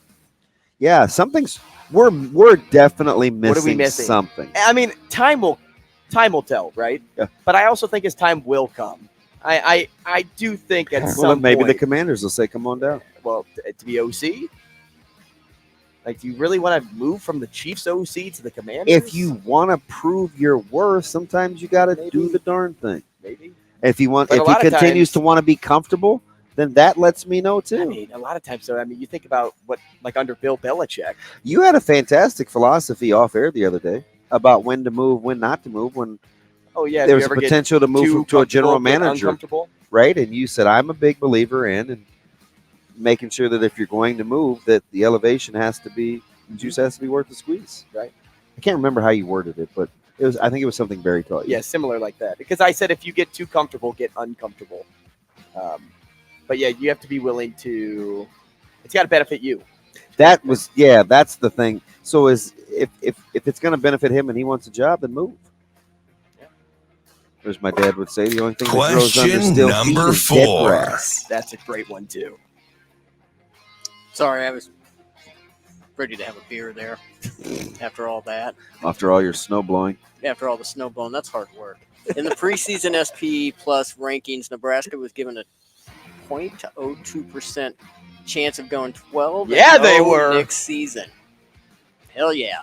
All right, Travis Kelce. What would you project the actual ceiling to be next season? Their actual ceiling? Yeah, 8 wins. Ceiling? Yeah, right. I mean, after going 3-9 and 4-8, I think 8 wins is a pretty good ceiling. The ceiling for me would be 9. I think the ceiling is 9. That would be. You could convince me. I don't believe it, but you could. It wouldn't be. It's easy to be convinced in the state that we're in right now with Nebraska football. Because the ceiling is the absolute height, right? Yeah, give me 9 for the ceiling. Question number 5. Would you rather see your favorite goalie score a goal or see them win a goalie fight? Oh, goalie fight. Drop the gloves. Bennington against Igor Shesterkin. Bennington will win any fight. Shesterkin's a Dude's a clown. Says the Blues fan. You make me laugh. Somebody asked you yesterday, "Yeah, Andrew, why are you so sad?" "Oh, it's a Tarasenko thing." Knowing what you were talking to a non-hockey fan, but man, you're all in on the Blues. I'd like to see him stop the puck. Who, Bennington? Wow. Give me the first one, Shane. Question number 6. I'm going to say goalie score just because I haven't seen that before. I've seen the goalie fights, haven't seen the score. But number 6, what's the craziest and or favorite sports celebrity encounter story you have? Celebrity sport. Oh, for sure. Mine's easy. John Jones in Vegas. He called me little man. And he wasn't even fighting. He was fresh. He had just gotten suspended. I didn't think he was going to want to take a picture. He said, "No problem, little man." So, gotcha. Considering I don't want a spinning fist or a kick, I'll eat that. For sure, John Jones in Vegas. Mine would be meeting David Eckstein. And it was actually, he was giving a speech on like how his faith helps him throughout his career. I was going to say it like an FCA conference. No, walk on all the way up to World Series MVP. It was a great story. Coming up next, let's change gears. We're going to talk to Brian Edwards. Coffee and Cream with Rogers and Benning on Hail Varsity Radio. Now, Vegas insider, senior handicapper, and fan of the cold Budweiser bottles, Brian Edwards. It's got to be touchdown, touchdown, touchdown. Brian Edwards. I don't really love it. Brian Edwards. Were they using the cream cheese to butter the bagel? Brian Edwards. I'm going with the cowgirl. Here is Brian Edwards. Hey, welcome back to the show. It is Coffee and Cream in the Morning on Hail Varsity Radio, powered by Currency, alongside Damon Benning, Andrew Rogers, and we are live from the H&H Chevrolet stage at Hail Varsity Club. Now it's time to welcome in our friend Brian Edwards, MajorWager.com and BrianEdwardsSports.com. It's at Vegas B. Edwards on Twitter. Brian, good morning. Good morning, gentlemen. What's happening? Hey, B, how are you this morning? I'm doing well. It looks like you're about to game. We got about to get on the game. We got about, I don't know, would you say 5 inches for sure? Oh, at least 5. Yeah, we got dumped on last night. Hey, Shane, go stand outside real fast. Morning, B, so I think you're in a better spot than we are. I had the air conditioning going last night, and I went out to the beach for about 45 minutes yesterday afternoon. It was like 72. And I asked Alexa what time it was at I'm sorry, what the weather was at about 7:30 last night. And she said it was like 66 degrees. Tough out here, you know, I'm driving home with my windows down. So joke's on you. Oh, man, we got a couple of Francises right out of the gate. St. Francis, and then St. Francis, New York, Brooklyn. Burger King, right? BK. Well, if you're capping St. Francis, B, that means you're all in on your capping skills. What do we got? So St. Francis is in Merrimack's conference, and I don't remember if I had a Merrimack under with you guys a few weeks back, but Merrimack under. You did. Okay, they went. Well, they're cold now. We got off them, but they cashed 17 in a row at one point, and 2 of them were against this St. Francis Brooklyn team. So the Merrimack unders went cold. And so I started, monitoring this St. Francis team, and their unders are on a 14-4 run to improve to 18-6 overall. And we actually had one. I don't know if we talked about it last week or not, but it was gonna go under easily. It was 123 point total, but it went to overtime at 56-56. So it was 112 in regulation. It went into overtime and got to 126. But I came back with it on Saturday again, and it went way under on Saturday. They had 113 combined on 126.5 point total. This one is 136 because the other St. Francis plays a little more high tempo. But I'm going to go under on it anyway. And for some reason, the St. Francis Brooklyn team, they play at 2 o'clock in the afternoon on Thursdays. I don't know if it's a snow thing. Let's play in the afternoon. I don't know why. I don't care. But it's a 2 o'clock tip, and I'm on the under. Hey, Mary, quite contrary. How does the snow blow? You talk one Mary to another, Loyola Marymount. Yes. And they are taking on the Zags today. That one at 10 p.m., at least where we're from. And, this is an LMU team that just took down St. Mary's. So seeing as they are +8, do you really believe that they can continue to turn heads again? Because they did beat Gonzaga already once this year. I do. And I know Gonzaga's got the revenge angle here. But I'm going to go out on a limb and say this is Loyola Marymount's best team since that magical Elite 8 run in 1990 with Bo Kimball, Gathers and Kimball, Jeff Fryer, and all that gang. This team's really good. They're 8-4-1 against the spread with 7 outright wins. Their last 13 as an underdog. They ended that Gonzaga, whatever it was, like 88 or something winning streak at home. They got a kid named Cam Shelton who in the last 8 games is averaging 26 points per game. He also averages for this whole season 5.6 rebounds, 4.4 points per game. LMU's 11-2 straight up, 10-2 against the spread at home. The Zags are 5-2 straight up on the road, but 1-6 against the spread. Again, I know they've got the revenge angle, but they're laying 8 here, and LMU has already beaten St. Mary's and Nevada at home, and they're only 2 home dog spots. St. Mary's and Nevada are going to be in the tournament. The Zags are obviously going to be in the tournament. I'm not against a little money line here tonight as well, but money management purposes, obviously, most of the money at +8 for LMU, maybe a little nibble on the money line if you wish. B, this line doesn't look right. Kind of stinks, actually, but it is what it is. Just 1.5. Right. As the Terps host the Boilermakers. Maybe it's about matchups. The line seems pretty poor. It screams take Purdue, but you know me. I'm like, bad line. I kind of like the Turtles. Do we fear the turtle or do we boil her up? Let's boil her up. They played really good in West Lafayette. They could have won that game. They lost by 3, but easily covered. And kind of like Loyola Marymount, Maryland's just been automatic at home this year. 13-1 straight up. They're only lost to UCLA, and that was way back. If it might have been before Thanksgiving, but it might have been early December. Forgive me, I'm not looking at their page. But they're 10-4 against the spread at home.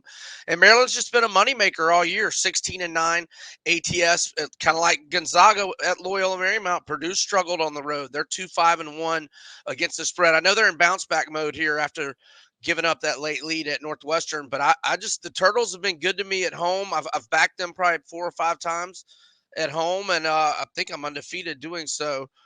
So I'll go Maryland as a home dog. As you look toward the future here, because we are so close to conference championship play, and then, of course, what everybody's looking forward to, March Madness, you like some teams to go the distance and to jump on certain teams now. Let's start with Miami, because Miami's like one of those teams that, at least in my lifetime, has always been like they have high expectations and then they just don't ever get it done, whether it's football, whether it's basketball, whether it's baseball. It always seems like that with the Hurricanes, but you like them this year. Why? Yeah, well, they've got a veteran squad that went to the Elite 8 last year, and their future number right now is 50-1. So if they were to get that far again, if they were to get to the Elite 8, we could start doing some hedging to make sure we make a profit. I mean, I'm not saying they're going to win the national title, but at 50-1, we can put ourselves in position to make some money off them. Maybe even if they just get to the Sweet 16. But right now, they have won 5 in a row. They go into Chapel Hill the other night, a game North Carolina really needed bad, and Miami goes in there and pretty much pillar to post. Yeah, pretty much. Yeah. I mean, it wasn't a blowout or anything, but they won by 8 and had the lead most of the game.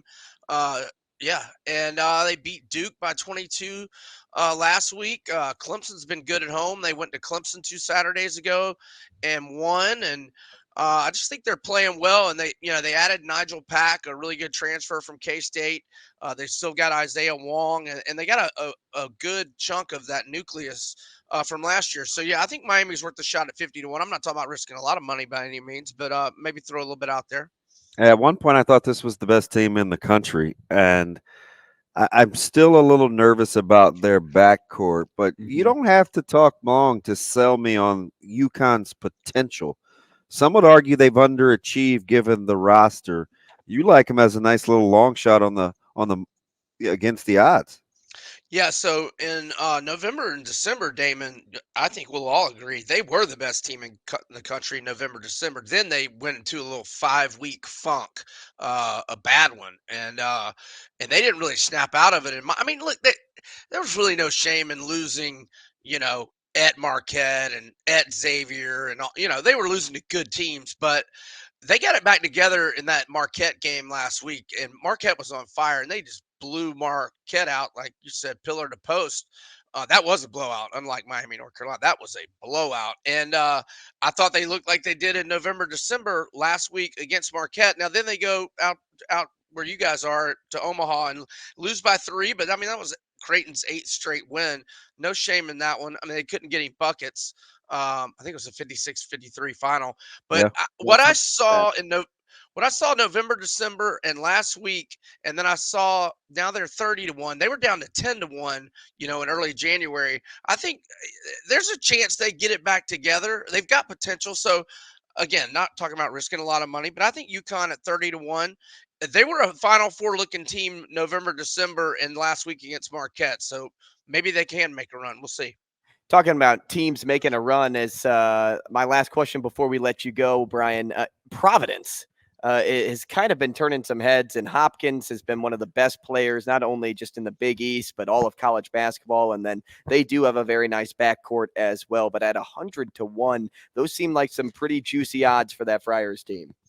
Yeah, and look, I worry about them because they just play so well at home and aren't that great on the road. But they, everybody called them a fraud all last season, and they made it to the Sweet 16. They made it to the Sweet 16 this year. We're holding a 100-1 ticket. We're going to start hedging right there. We're going to take the team they're playing odds to win that region, maybe take that team's odds to win it all. And hopefully Providence will be favored. We'll take the other team in that game. And from 100-1, we can make some money if they make the Sweet 16.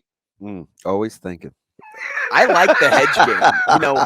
For me, I feel like I pride myself on knowing sports betting, but I always learn something when I talk to you, Brian. Thanks so much for joining the show, and we'll talk again next week. Stay warm, fellas. Thanks for having me. Yeah, thanks, B. Yeah, we need it. My man turned on the AC last night. We need the heat. I need some heat in the sports betting column, and I need some heat outside or maybe in my car. I don't know. My car is under snow right now. Yeah, still coming down. Is that an igloo out there, or is that my car? I can't tell.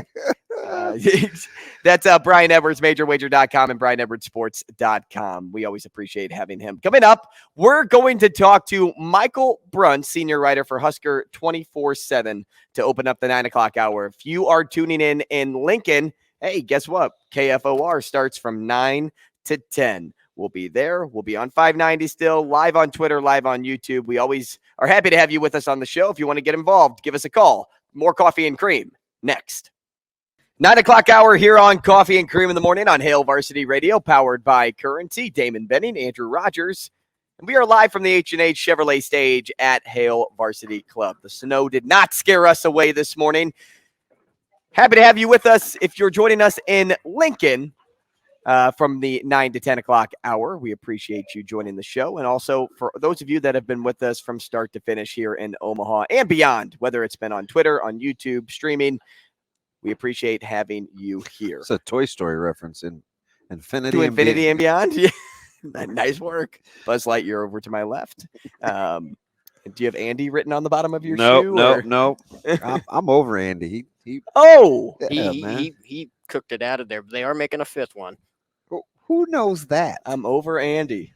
Yeah, I'm over Andy. Let's ask Bruntz. He's a parent. He can do the Toy Story thing. Joining the show, Michael Bruntz now, senior writer for Husker 24/7. We love having Bruntz on with us because he's got such great versatility. He can talk football, basketball, baseball, recruiting, and apparently now he can talk Disney movies, according to DB, because he is a parent. Michael, good morning. How old is Andy now? He's got to be like 35. Yeah, well, you're right, because he went to college in Toy Story 4. And so if we're going to 5, and, let's just go off Andy's age, right? Because when he first started, how old was Andy? Like 8? 8? And then Andy was what in Toy Story 2? Does Toy Story need a 5, Bruntzy? I don't know. It's like Andy's going to be figuring out what Medicare plan he needs to at this point. That's how old he is. Andy, the grandparent, playing with passed on down toys. And plus, once they made the spinoff of Lightyear, they probably should have moved on, right? And why didn't he keep the toys? Because he could have made a lot of money at his age now. Andy's trying to really pump up his 401k to try to help to make up for that. Yeah. Well, speaking of pumping up the 401k, you know who doesn't have to worry about a buyout now? It's Coach Hoiberg. He's good. But let me ask you something, Bruntz, because we debated this last week and a little before that when they kind of started to turn the corner. How many times do you look at Coach Hoiberg resetting this roster since the end of last season? Well, this is probably we're like the third reset, I guess. Yep. Yeah, I mean, you kind of had the first wave of initially when you had everybody, and then you kind of started dealing with the injuries to Gary and Bandamel, and now you've got Wilcher back in the starting lineup a little bit, and Casey doing K-State things. I mean, this is probably the most fun of the 3 resets, I think. But I don't know. I mean, that game the other night, you just got to give him a ton of credit. I mean, that was a really well-coached game, I thought. And I think what you're seeing over the last, I don't know, 3-4 games, kind of when they've been playing a little bit better, is you're really seeing, the work that Fred can do with the roster. And, I think what helps is when you have buy-in from everybody. I think personality-wise, this team, would have handled this situation significantly better than any of his other groups. So they're really doing a good job as a coaching staff right now getting that team ready. Let me just use 3 of the examples. 2 you just gave. Wilcher back into the starting lineup, which you don't do if the buy-in and the culture isn't good. The evolution of Tominaga, you stayed with him when he was as polarizing a player as Nebraska had seen in a while. And maybe it's because you have a good relationship with him because he's your son, but the yo-yo up and downness of how to utilize Sam, you don't do that without having the culture be pretty healthy, do you? No, I don't think so. I mean, I think, it's a team that likes playing with each other. And I think that's obvious in the way that they play. I mean, with the way that they share the ball, the way that you have a team playing team defense pretty much all year. I mean, I think that's been there. And you don't do that if you don't have a roster that's in a good place mentally. I mean, we've seen what happens when, you get a roster that's kind of playing for me. You give up a 10-0 run, and then all of a sudden everybody's, the game plan's out the window. Guys are kind of doing whatever they're going to do on offense. But no, I mean, I think it's been impressive the way that they've kind of made things work. Some of the lineups that they've used. I mean, they've, even just the way that they've kind of weathered any kind of foul trouble that Derek Walker's had, because that's a significant loss anytime he's not on the floor. I think they've done a pretty good job of handling everything. And it helps too, I think that, this is still a relatively, veteran roster. I know you've got the young guys at Lawrence and Dawson that are contributing, but I think these are, some older guys that have been through it and kind of understand how you have to kind of get the car over the finish line at the end of the game. And that's what you saw against Rutgers. They were just really unflappable in that game. I'm happy you kind of made sense of what Nebraska basketball has been over the last 4 games, because for me, it was like, I can't figure it out. I can't figure out how the fight down 2 starters, the confidence that is beaming off this group, the positive mantra of the fans. I mean, it's just a good time to be a member of Nebraska basketball. But to maybe further that point of where you were going there with culture and buy-in, earlier this week, we talked to Will Bolt, and we talked a little bit about sweat equity and having some of that, at least at the start of the season. But DB kind of put it perfectly. They've been kind of resetting throughout the season. I mean, how important has sweat equity been to this group up until this point with all they've had to overcome? Yeah, I mean, I think, it's probably a little bit of a confidence builder too, right? When you've been through it and, you win some of those games that, you're not expected to, I think that kind of builds on itself a little bit. And, I just think, having the veterans at certain spots, it really helps you. I mean, I think that's the thing about Walker with Grizel. I mean, those guys are just, they're steady players.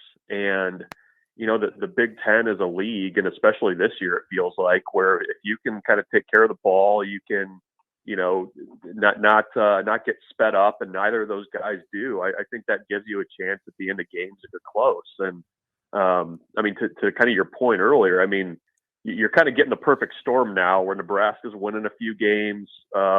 People that are kind of casual fans are starting to buy tickets for these last few games. I mean, that's something that you can kind of build on here. And you can definitely, the momentum there is definitely palpable right now. How cool is it to kind of watch this unfold with Tominaga, where, I mean, he used to drive me up the wall, right? But his you got to give him the evolution and him understanding the offense and where to be in his basketball IQ. I mean, heck, testament to the staff, right, for drawing up plays. But now you see him not as reluctant. He back cut, he moves, he can get to open spots, he'll shoot twos. Like a lot of that is on Casey too. It's not just simply here you have the reins. His IQ has increased dramatically.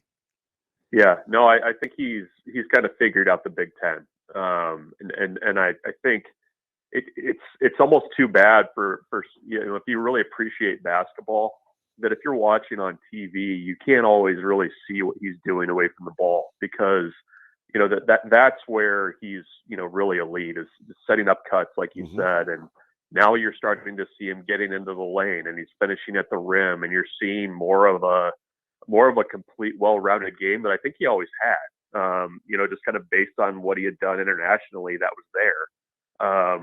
But I think Nebraska's trusting him too. And I think it's funny. I mean, you go back to the summer, and he's over in Japan, and some people are kind of wondering, like, okay, well, would this team be better off if maybe he just signed a pro contract and stayed over there? But I think you do have to give some credit to the coaching staff for continuing to go to him, kind of trusting him through the long misses, the shots that you kind of go, oh no, and then it goes in, and you're like, okay, that's great shot, but his rise, it has been really fun, and I think it's kind of added to the just people being liking watching this team. I mean, that's part of it. Is I think it's a really easy team to root for, in spite of kind of what they've done to this point in the season.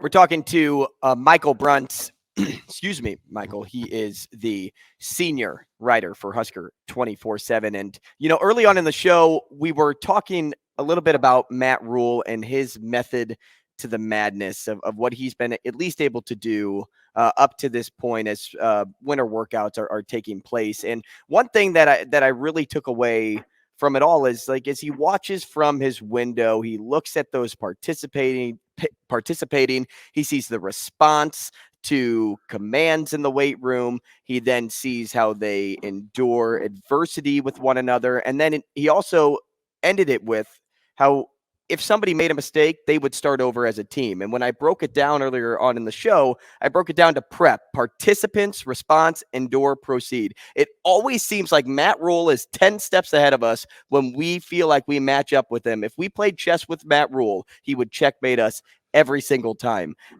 What does that say just about him as a coach and what he's giving off to the rest of the fan base and the rest of the people here in the state? Yeah, I mean, I think the thing that stood out to me most, and I think it's kind of along the lines of what you're saying, everything that Matt Rule has kind of talked about and the plan and how he's going to do things, from, the coaches that he hired, the way that he approached those hires, the way that, they're going to recruit, to the way that, they've started doing winter conditioning and kind of how they're going to approach things and roster management and all that other stuff. I mean, he's followed through on what he said he was going to do. I mean, that there's not a lot of things left to happenstance, and I think there's a plan there. It's worked at other stops. It's that they're not guessing at this thing. That they know what it takes, and that they're kind of into that next kind of stretch of the calendar where guys that are on the roster now are going to need to kind of show what they can do and show some toughness and kind of they're at that point now where you're trying to figure out who's in, who's out, and who can you win with in September and October. And I think that's been the thing with the staff that I've been impressed by, is that there's not a lot of smoke and mirrors. And they're pretty straightforward about the way they do things. They're honest about it. And I think I would hope, I guess, as a player, that you would appreciate that as you kind of get into, what's probably the toughest stretch of the calendar is when you're so far away from football and you're having to really be focused and dialed in every morning in those workouts. So we'll see how it goes, but you know, I think they're getting a pretty good sense right now of where this roster's at and who's going to be able to help them when it actually matters in the fall. Bruntz, why do you think we're okay? We at least appear to be okay, whether it's media, the fan base, with all the sports right now, between football, the culture talk is okay. The balance in the roster is okay. We're okay with basketball, where we can talk about the cultural resets and especially in particular with baseball, where we say, gosh, you know what? I don't know if Coach Bolt really loved coaching that team last year in terms of their chemistry and how a concerted effort he's made this year and the versatility they have. Why do you think we seem to be so trusting right now of the mixing of the ingredients at this stage in the respective sports as a fan base?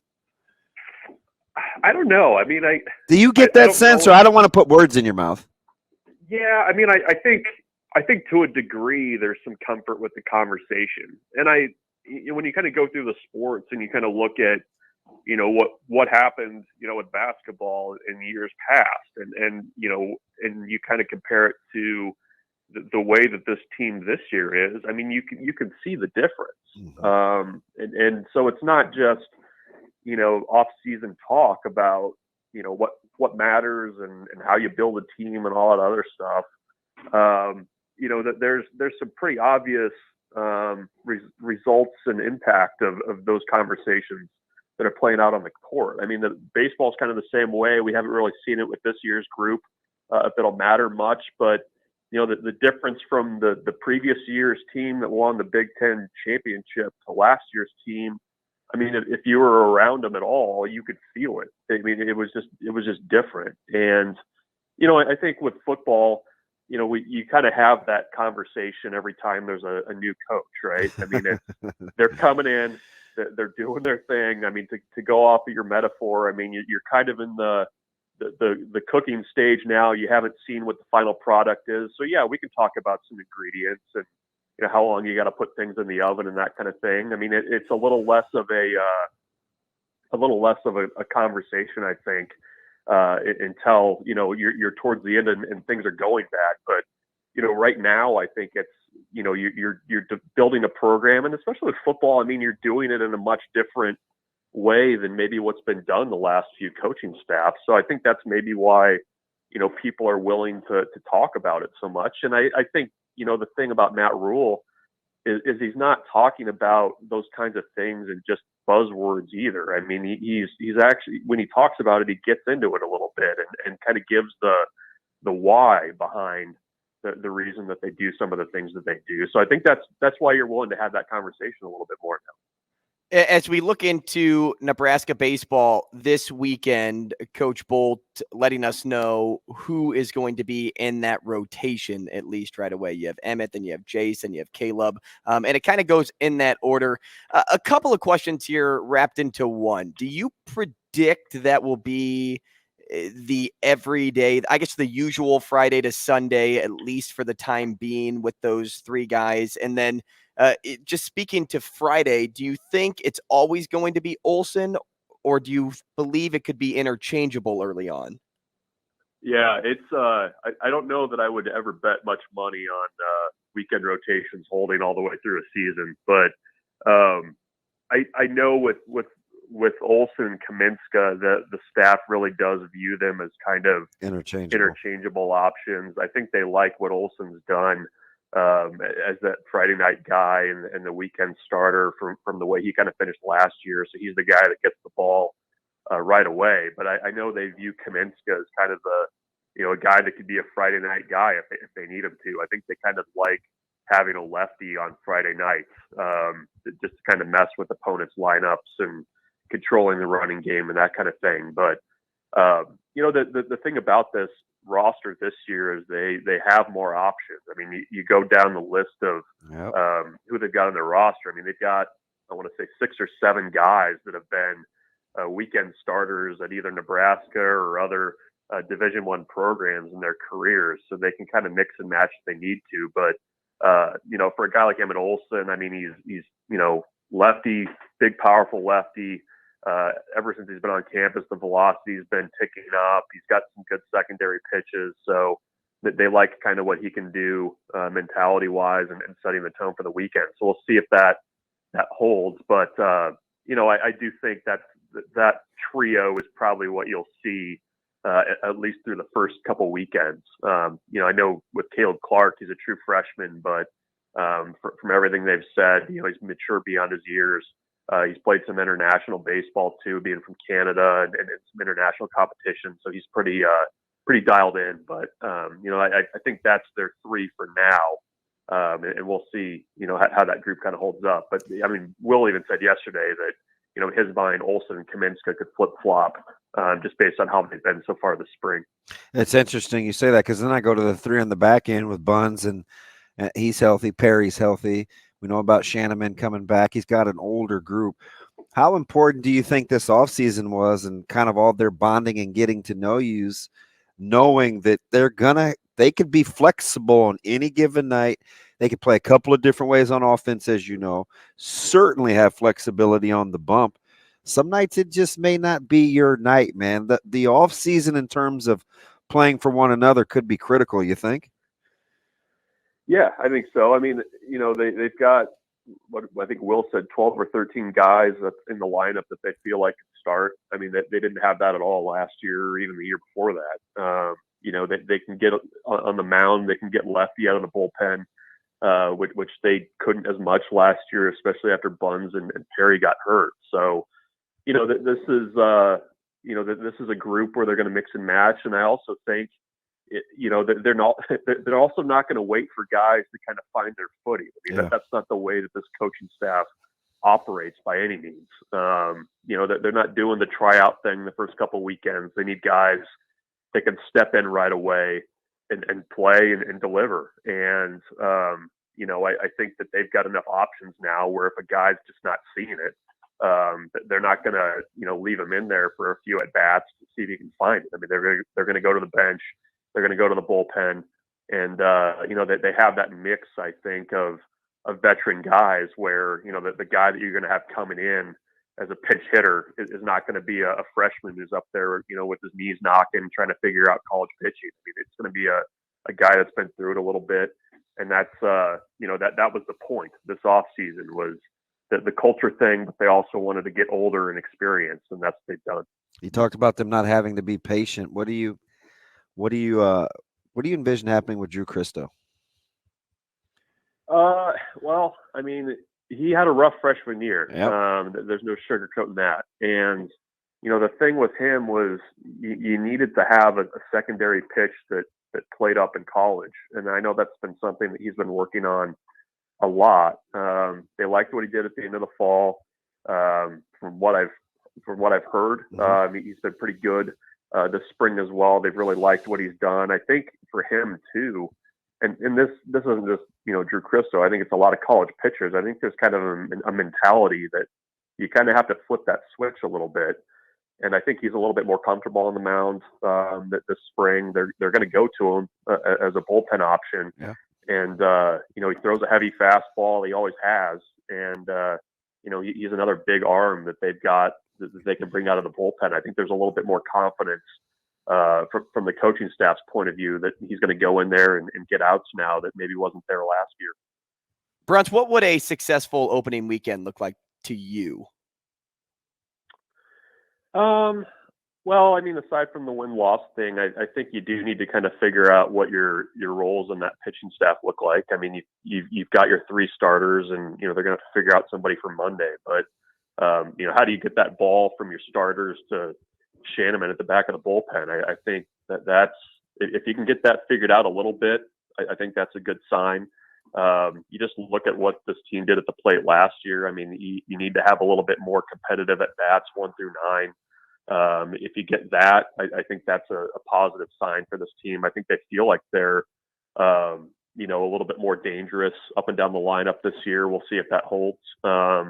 And then, just kind of playing good baseball. I mean, it's always tough when you're, going to a warm climate to, kind of hit the ground running. But this staff schedules in a way that if you win the opening, 2 or 3 series to start the season, it's going to set you up well for the end of the year. So just a fast start, I think, would be the best you could probably hope for from this weekend, and to kind of build into what are going to be 2 tough series the following 2 weekends, going to South Alabama, and then that's the tournament up in Minnesota, where you've got 2 SEC clubs and Hawaii in the Dome. Yeah, you talking about that Monday. I'm curious. Let's keep an eye on Rizzo together, because I keep hearing good things about him. They got a ton of versatility for a 4th and a 5th guy, man. It's going to be fun to sort out. Yeah, they definitely got options, and they're gonna play to win on in those first 3 days. So we'll see who's left on Monday. Michael, we appreciate your time, man. Thanks so much, and we'll talk again soon. Thanks, guys. Take care. Thanks, Bruntz. Michael Bruntz, senior writer for Husker 24/7. When we come back, we'll transition to the NFL next. Hey, before we go any further, I want to make a quick note about something that just came across my timeline on social media. I want to talk about how our hearts go out to the Omaha hockey community as they mourn the passing of assistant coach Paul Gerard. My interactions with Coach were always incredible. I mean, he was very soft-spoken, kind person, very kind, and we are just. I wanted to say that I'll be praying for his family, the team, and the Omaha hockey community, because that's a good one. That's a good one that left too early. Good man. Gosh, it's so tough. Like, man. No, I get it. Life comes and goes, and it can happen in a hurry, unexpectedly. And when you're doing live radio, I mean, it's just those things can be tough. Well, it hits you like a curve. Yeah, taking a curveball. So outside of that, again, just want to say that we're praying for his family. We're thinking of everybody in the Omaha hockey community, and Coach was sick, so just tough news to see on a Thursday morning. But collecting myself, switching gears, we were talking a little bit about the NFL DB in the Sports Six Pack, and we had mentioned Coach Bieniemy, and you brought up some good points about why he hasn't become a head coach. And this is maybe right. It was all speculation, right? It was after Shane Steichen went to the Colts. He was the OC over in Philly. The DC, Jonathan Gannon, goes to the Cardinals. Nick Sirianni has a Nick Saban problem now, which I would think is a good problem to have. I mean, it showed that your team must have been pretty good for your guys to bounce like that. Speaking of which, how about Saban just hiring Wisenhunt? Yeah. Another thing. I mean, we could talk not even just NFL movement and coaches. Geez. We can talk about that in college too. How about the promotion of Bobo the Clown down in Georgia? I like calling Bobo. It's not really an actual clown. They didn't hire the clown. His last name is Bobo. Yeah. But yeah, it's crazy to see all of these new coaching hires. And what's really weird and kind of humorous is the Colts hiring Jeff Saturday halfway through the year as an interim guy out of nowhere, almost as if he was a media stunt. And then they go out and actually get a coach. That's weird to me that Jeff Saturday was even, somebody that they put in that role. Like, why not promote an OC to be an interim? Why not promote like the associate head coach to be interim or whatever it is? Jeff Saturday out of all places, and then you go out and get Shane Steichen. That's a good hire. What are the Colts doing? That's a good hire. That is, yeah, not Jeff Saturday. Oh, they needed a placeholder. That's why you promote somebody internally that knows the team. But here's the thing, though. What if there weren't folks that really were going to embrace that role that could continue to either call plays or have their function and be a head coach? the simple duality of doing multiple jobs because you did one is not. Are you telling me Bill O'Brien didn't do a good job in Houston? I'm just saying that sometimes multitasking with multiple roles isn't a thing. A lot of times we've seen a lot of good quality lifelong coaches give up play calling on either the offensive or defensive side of the ball because it was simply too much. Now, I feel like we've come complete circle with what's bugging me about the whole Andy Reid, Eric Bieniemy thing, but it does bug me because I feel like, number one, full disclosure, I don't know enough about the conversations that they've had to know who's being disingenuous or who's being a straight shooter or what the relationship is. But they appear to be very productive working together. That I know for sure. Who calls plays when and who doesn't, I'm not sure. I feel like Andy Reid gets all the credit no matter what. Well, and he's not afraid to let you know when he is the one calling plays versus when he's not. But I also know that there are some players that have come out of that organization that that have heard directly. Some say good things about Eric Bieniemy, some don't. So I think it adds to the complication of what's really his role with the Kansas City Chiefs.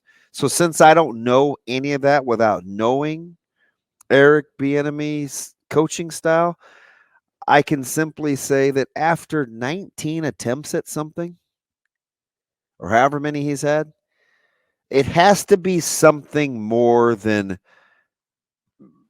we just don't like Eric Bieniemy. I mean, is that a safe assumption? I think I'm just using context clues. Yeah, take how he looks out of the picture. Yeah, it's not. It's there are other people that look like him in roles. It can't be a race thing. But what I will say is it is still bizarre to me that nobody takes a chance on him regardless, just based off of success. I know you're talking about a lot of like relationships, right? Like they may be hearing some things like, hey, I don't really know if that's going to work out there. And, that's why Bieniemy really hasn't had the opportunity yet. But I look back and think about, when Josh McDaniel went from the Patriots to Vegas, right? And it was like, why didn't McDaniels go somewhere else? Like, wasn't he was in line for some job? It was like Cleveland, or what job was he in line for prior to going back to the Patriots? You know what remember what I'm talking about? I can't remember. Was it the Colts? Was it the Colts? It could have been the Colts. Regardless, I feel like that's kind of a little bit of like situationally similar to Eric Bieniemy. Like you're with one of the best quarterbacks, you're running some of the best offense. At some point, you have to get your shot. At some point, take a chance and see if it works. Maybe the whole Nathaniel Hackett thing has discouraged some folks this time around. That wouldn't shock me. And it's not the first time that an OC that's been connected to a quarterback, as Peyton Manning, I mean, that's been connected to a quarterback doesn't always get the credit. Now, it worked on Frank Reich's behalf, having been the quarterback's coach in Philadelphia before he got the job in Indy, right? I think, but there's a disconnect. I just think that there's something that I'm missing or that we're missing when it comes to the whole NFL interviewing thing with Bieniemy, because he's had a lot of cracks at it. Next to that, how about what Andy Reid's word means? If Andy Reid says, "Well, I hope Coach Bieniemy gets a job somewhere," he said, I was just going to say he said that right after the Super Bowl, but he's said that before multiple times. Yeah, that's why I don't know what a few seasons. I don't know exactly what. So then why keep him if something's like because really wrong? Because I do think there's mutual benefit. I do. Like, I think Bieniemy and Reid have proven that they're pretty good together, whatever the capacity.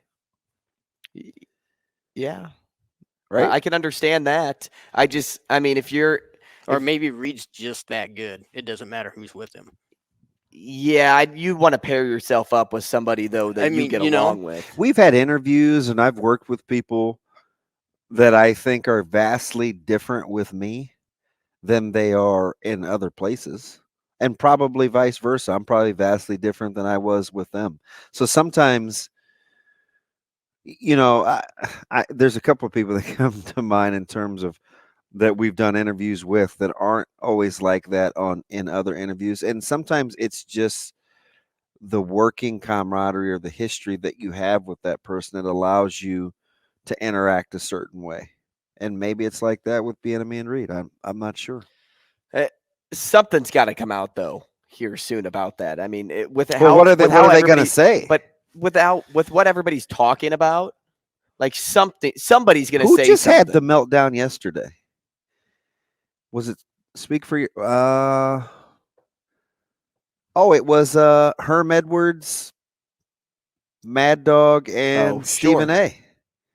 Just went round and round about the Andy, and I just scrolled through it on my timeline. I couldn't really hear it because I didn't want to. I was driving, number one. You didn't want to hear I didn't want to pump it through you.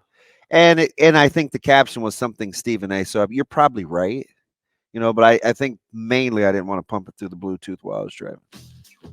I don't know. It's a weird situation. I'm still on. I'm just not going to overthink it. Right. I'm still on the side of it. It's going to come. Like, at some point, it's going to come. With the success that he's having, people in the league want success, and Eric Bieniemy was able to have success. Yes, Andy Reid gets most of the credit, if not all of the credit most of the time, and Patrick Mahomes gets it as a player. But you can't overlook Eric Bieniemy and put somebody else, an OC from another playoff team, in that mix. Hey, coming up, we're going to talk to Cody Mainquist.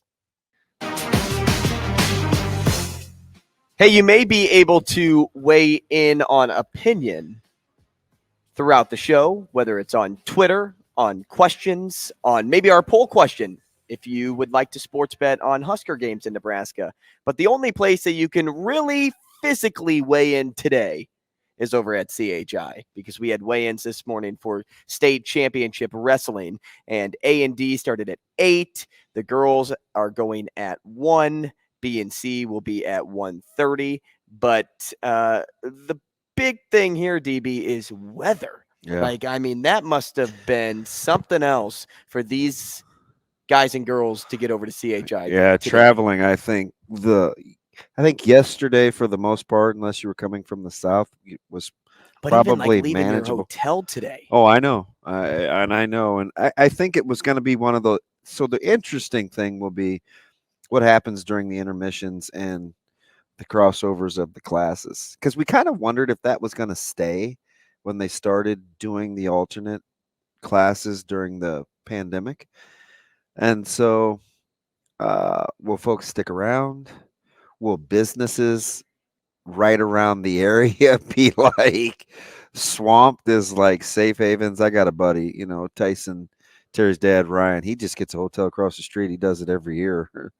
And, he just walks back and forth, 100 yards. So I don't know if everybody's capable of doing that, but there's a lot going on. At this time, let's welcome in our next guest. It's Cody Mainquist, NEWrestle.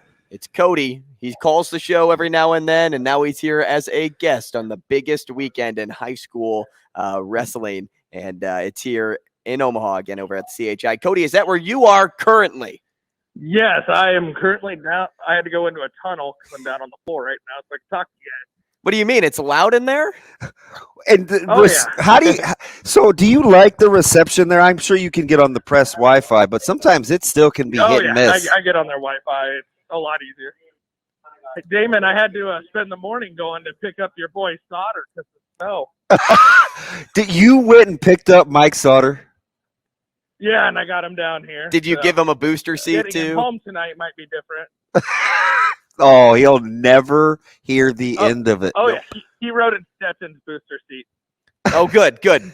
All right. Now on Friday, which is tomorrow, we'll talk to Sauter about how he carpooled. How cool was the Mike Chuck last night, the live event, and then getting a chance to there was a great turnout. It was a lot of fun. There was kind of got a little going a little fast, pace, but it was definitely enjoyable. I got outnumbered with me being a Gretna guy and all them West Side guys. Jernigan made sure to show me off the new rings you guys got yesterday. You know what's great about him, though? Because he's fantastic. He thanked me on multiple occasions for connecting you two. Like, that's how much he thinks of you. Oh, I love that guy. Talked to him this morning already. He's got a different facial hairdo about every time I see him. Yeah, how do you like that mustache that he's rocking without the beard? He shaved it off. He had that at state duels, but he shaved it off this week. It's a state thing. He changes it up, man. So Andrew was asking me earlier, is it the Kale and Joel show, or what else are you looking for? One wrestler that if people don't know about him already, they will. Cade Ziola, Omaha Scud. Yeah, I follow his dad on social media. He's good friends with Terry, and I see a lot of what he does, and he's got good national experience too, man. So it should serve him well. He's up to like number 11 in the country right now as a sophomore. What about team titles? I know it's Millard South or bust in NA. Can we see any sort of upsets in B? I think it's Scott and Bennington in a run to the finish, but I'm not going to count out Blair, Hastings. Cozad's got a really solid team this year. Waverly, they're always competitive. They'll be up there. I'm excited for the Class D team race between Aquinas and Elkhorn Valley. Cody, what brackets draw your attention right away? Class B, 145 and 152. Anyone could win that. And then Class A, 113 and 120. Well, Cody, let me ask you something. Let me ask you something, because we've been debating this since, going all the way back to Metros and talking to some of the coaches. And we talked to Higdon, Ron, Monday or Tuesday. Are you seeing girls wrestling officiated a little tighter now that the athleticism and the wrestling prowess is kind of growing as well? Or can you still tell a distinct difference? Anything comes with experience, and technically it's the fourth year with NSWCA, but second year with NSAA, and competition's getting better. These girls are starting a lot earlier. And Tony Vanderpool's doing a lot at Nebraska Wrestling Academy, getting a lot of girls out. Georgie Ivanov, same thing, out at Best Wrestler. So they're starting younger. They're getting better. And the refs, I think, there's not as much leniency, if that makes sense. Hey, keep it with girls wrestling here, because when we did talk to Ron, we kind of went back and forth a little bit about, when, girls wrestling became sanctioned, right? It was girls were practicing on guys, and a lot of people didn't like the fact that they were competing without girls against girls. But what I learned from stories that I produced over my time in Sioux City, that a lot of the girls that were wrestling liked the competition aspect of going head to head with a guy, because it impacted their so-called toughness and courage to kind of move forward, because it's not easy. We'll be frank. It's not easy to be a high school girl in the early goings and saying that you're on the wrestling team. Yeah. What do you think that helped instill in them? Well, I think the number one thing, and we talked so much today about mental health and what it does for their self-confidence, and what it does for them, helps build character, helps just build a belief in themselves. And I think that's the big thing with wrestling all around. But another thing is, you see some of these girls that they don't fit in a certain club, or they're too short for basketball, or they're too short for volleyball. But wrestling's a niche community where they can get in, they can build confidence in themselves, they can make a name for themselves, they can get a scholarship. There's so many opportunities from it. Let me ask you something here, Cody. When you're looking at kind of the growth of the sport locally, it's you follow it nationally. We've gone back and forth over who covers it well, Flow Wrestling, and are they still good, and this, that, and guys coming up, we talk history. Are you continuing to be surprised at the numbers and the growth of the sport?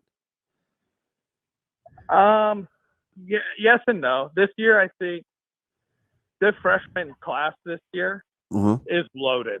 There is a lot of talent. But I also think that having the girls is helping build the boys as well, if that makes sense. Yeah. It's getting the recognition, it's getting the numbers up. The only issue we have right now is just finding referees. Oh, that's a big one. Yeah, we talked about that's something that we talk about all the time, and that it's not just in wrestling; it's all over the place where there's a referee shortage. Well, I know what out in Damon, you might know more about this, but like out in central western Nebraska, they're having referees go do a 3:00 football game and then go do a 7:00 football game 10 miles away. Yeah, and we've seen it even in the metro with hoops. We've seen officiating crews double dip, do girls and boys, and so I get that there's a shortage. Let me get you out of here on this, Cody. How do we keep, or is there such a way to keep high school wrestling from growing the way of college now, where we just see such a few number of dominant teams? Is it coaching? Well, there's a lot of I don't know how to approach this question with all the open school districts. Kids are going to go where the other, good wrestlers are, where they're going to go to a Millard South. They got great coaching with Nate Olson, Jay Manili, and they're going to go to programs like Omaha Scott with Coach Vetter. They're going to follow their coaches, and they're going to follow, honestly, the kids that they're coming up with in club. They're going to start making these super teams, and that's something we need to get ahead of. Cody, we appreciate your time, man. I know you have a very busy day ahead of you, so I wish you all the best. Guys coming down here I was going to say, well, hopefully see you later. It depends on the weather, but it'll be after 3. Yeah, you should come down because then one of you guys can give Sauter a ride home. Well, in that case, I think I'm busy. Appreciate it, Cody. Yeah, thank you, guys. Hey, he makes a good point, and when you actually, your question kind of led me to think of this when you're like, oh, the powerhouses, like, from college to high school. Just talk about like the growth of the sport here, right? And, you talk Nebraska and the rest of the Big Ten schools, and when choosing to wrestle, like a high school kid is choosing to wrestle over participating in, say, a more high profile sport. Like in many cases, those are labeled as the football, the basketballs, the baseballs of the world. But no, they go to wrestling, which kind of falls second tier. People may not like say that here in the state of Nebraska because of how strong the programs are and how strong it is collegiately. But I'll tell you what, the success at the collegiate level really fuels the response at the high school level. Yeah, and it's just watching these. And I get some of the duels are really, really competitive at the collegiate level, but it is so top heavy come nationals. And listen, we've seen it in a lot of sports. So I'm not like, right. I mean, a lot of people want to come play football at Omaha West Side. So I get it. It just seems like is there a way to, because what we've seen happen in high school is now with the coaching starting to spread out a little and 7-on-7 and people that are familiar with kids younger, you'll see kids kind of gravitate to some other schools now because they want to follow where some other kids are going and the coaches. So that's getting more spread out. Can that happen in wrestling too? It'll be interesting. It will be interesting. Hey, thanks for joining us today. We have to close out now, but join Chris Schmidt and Elijah Herbal later on this afternoon on Hail Varsity Radio. For now, we'll just see you tomorrow on Coffee and Cream.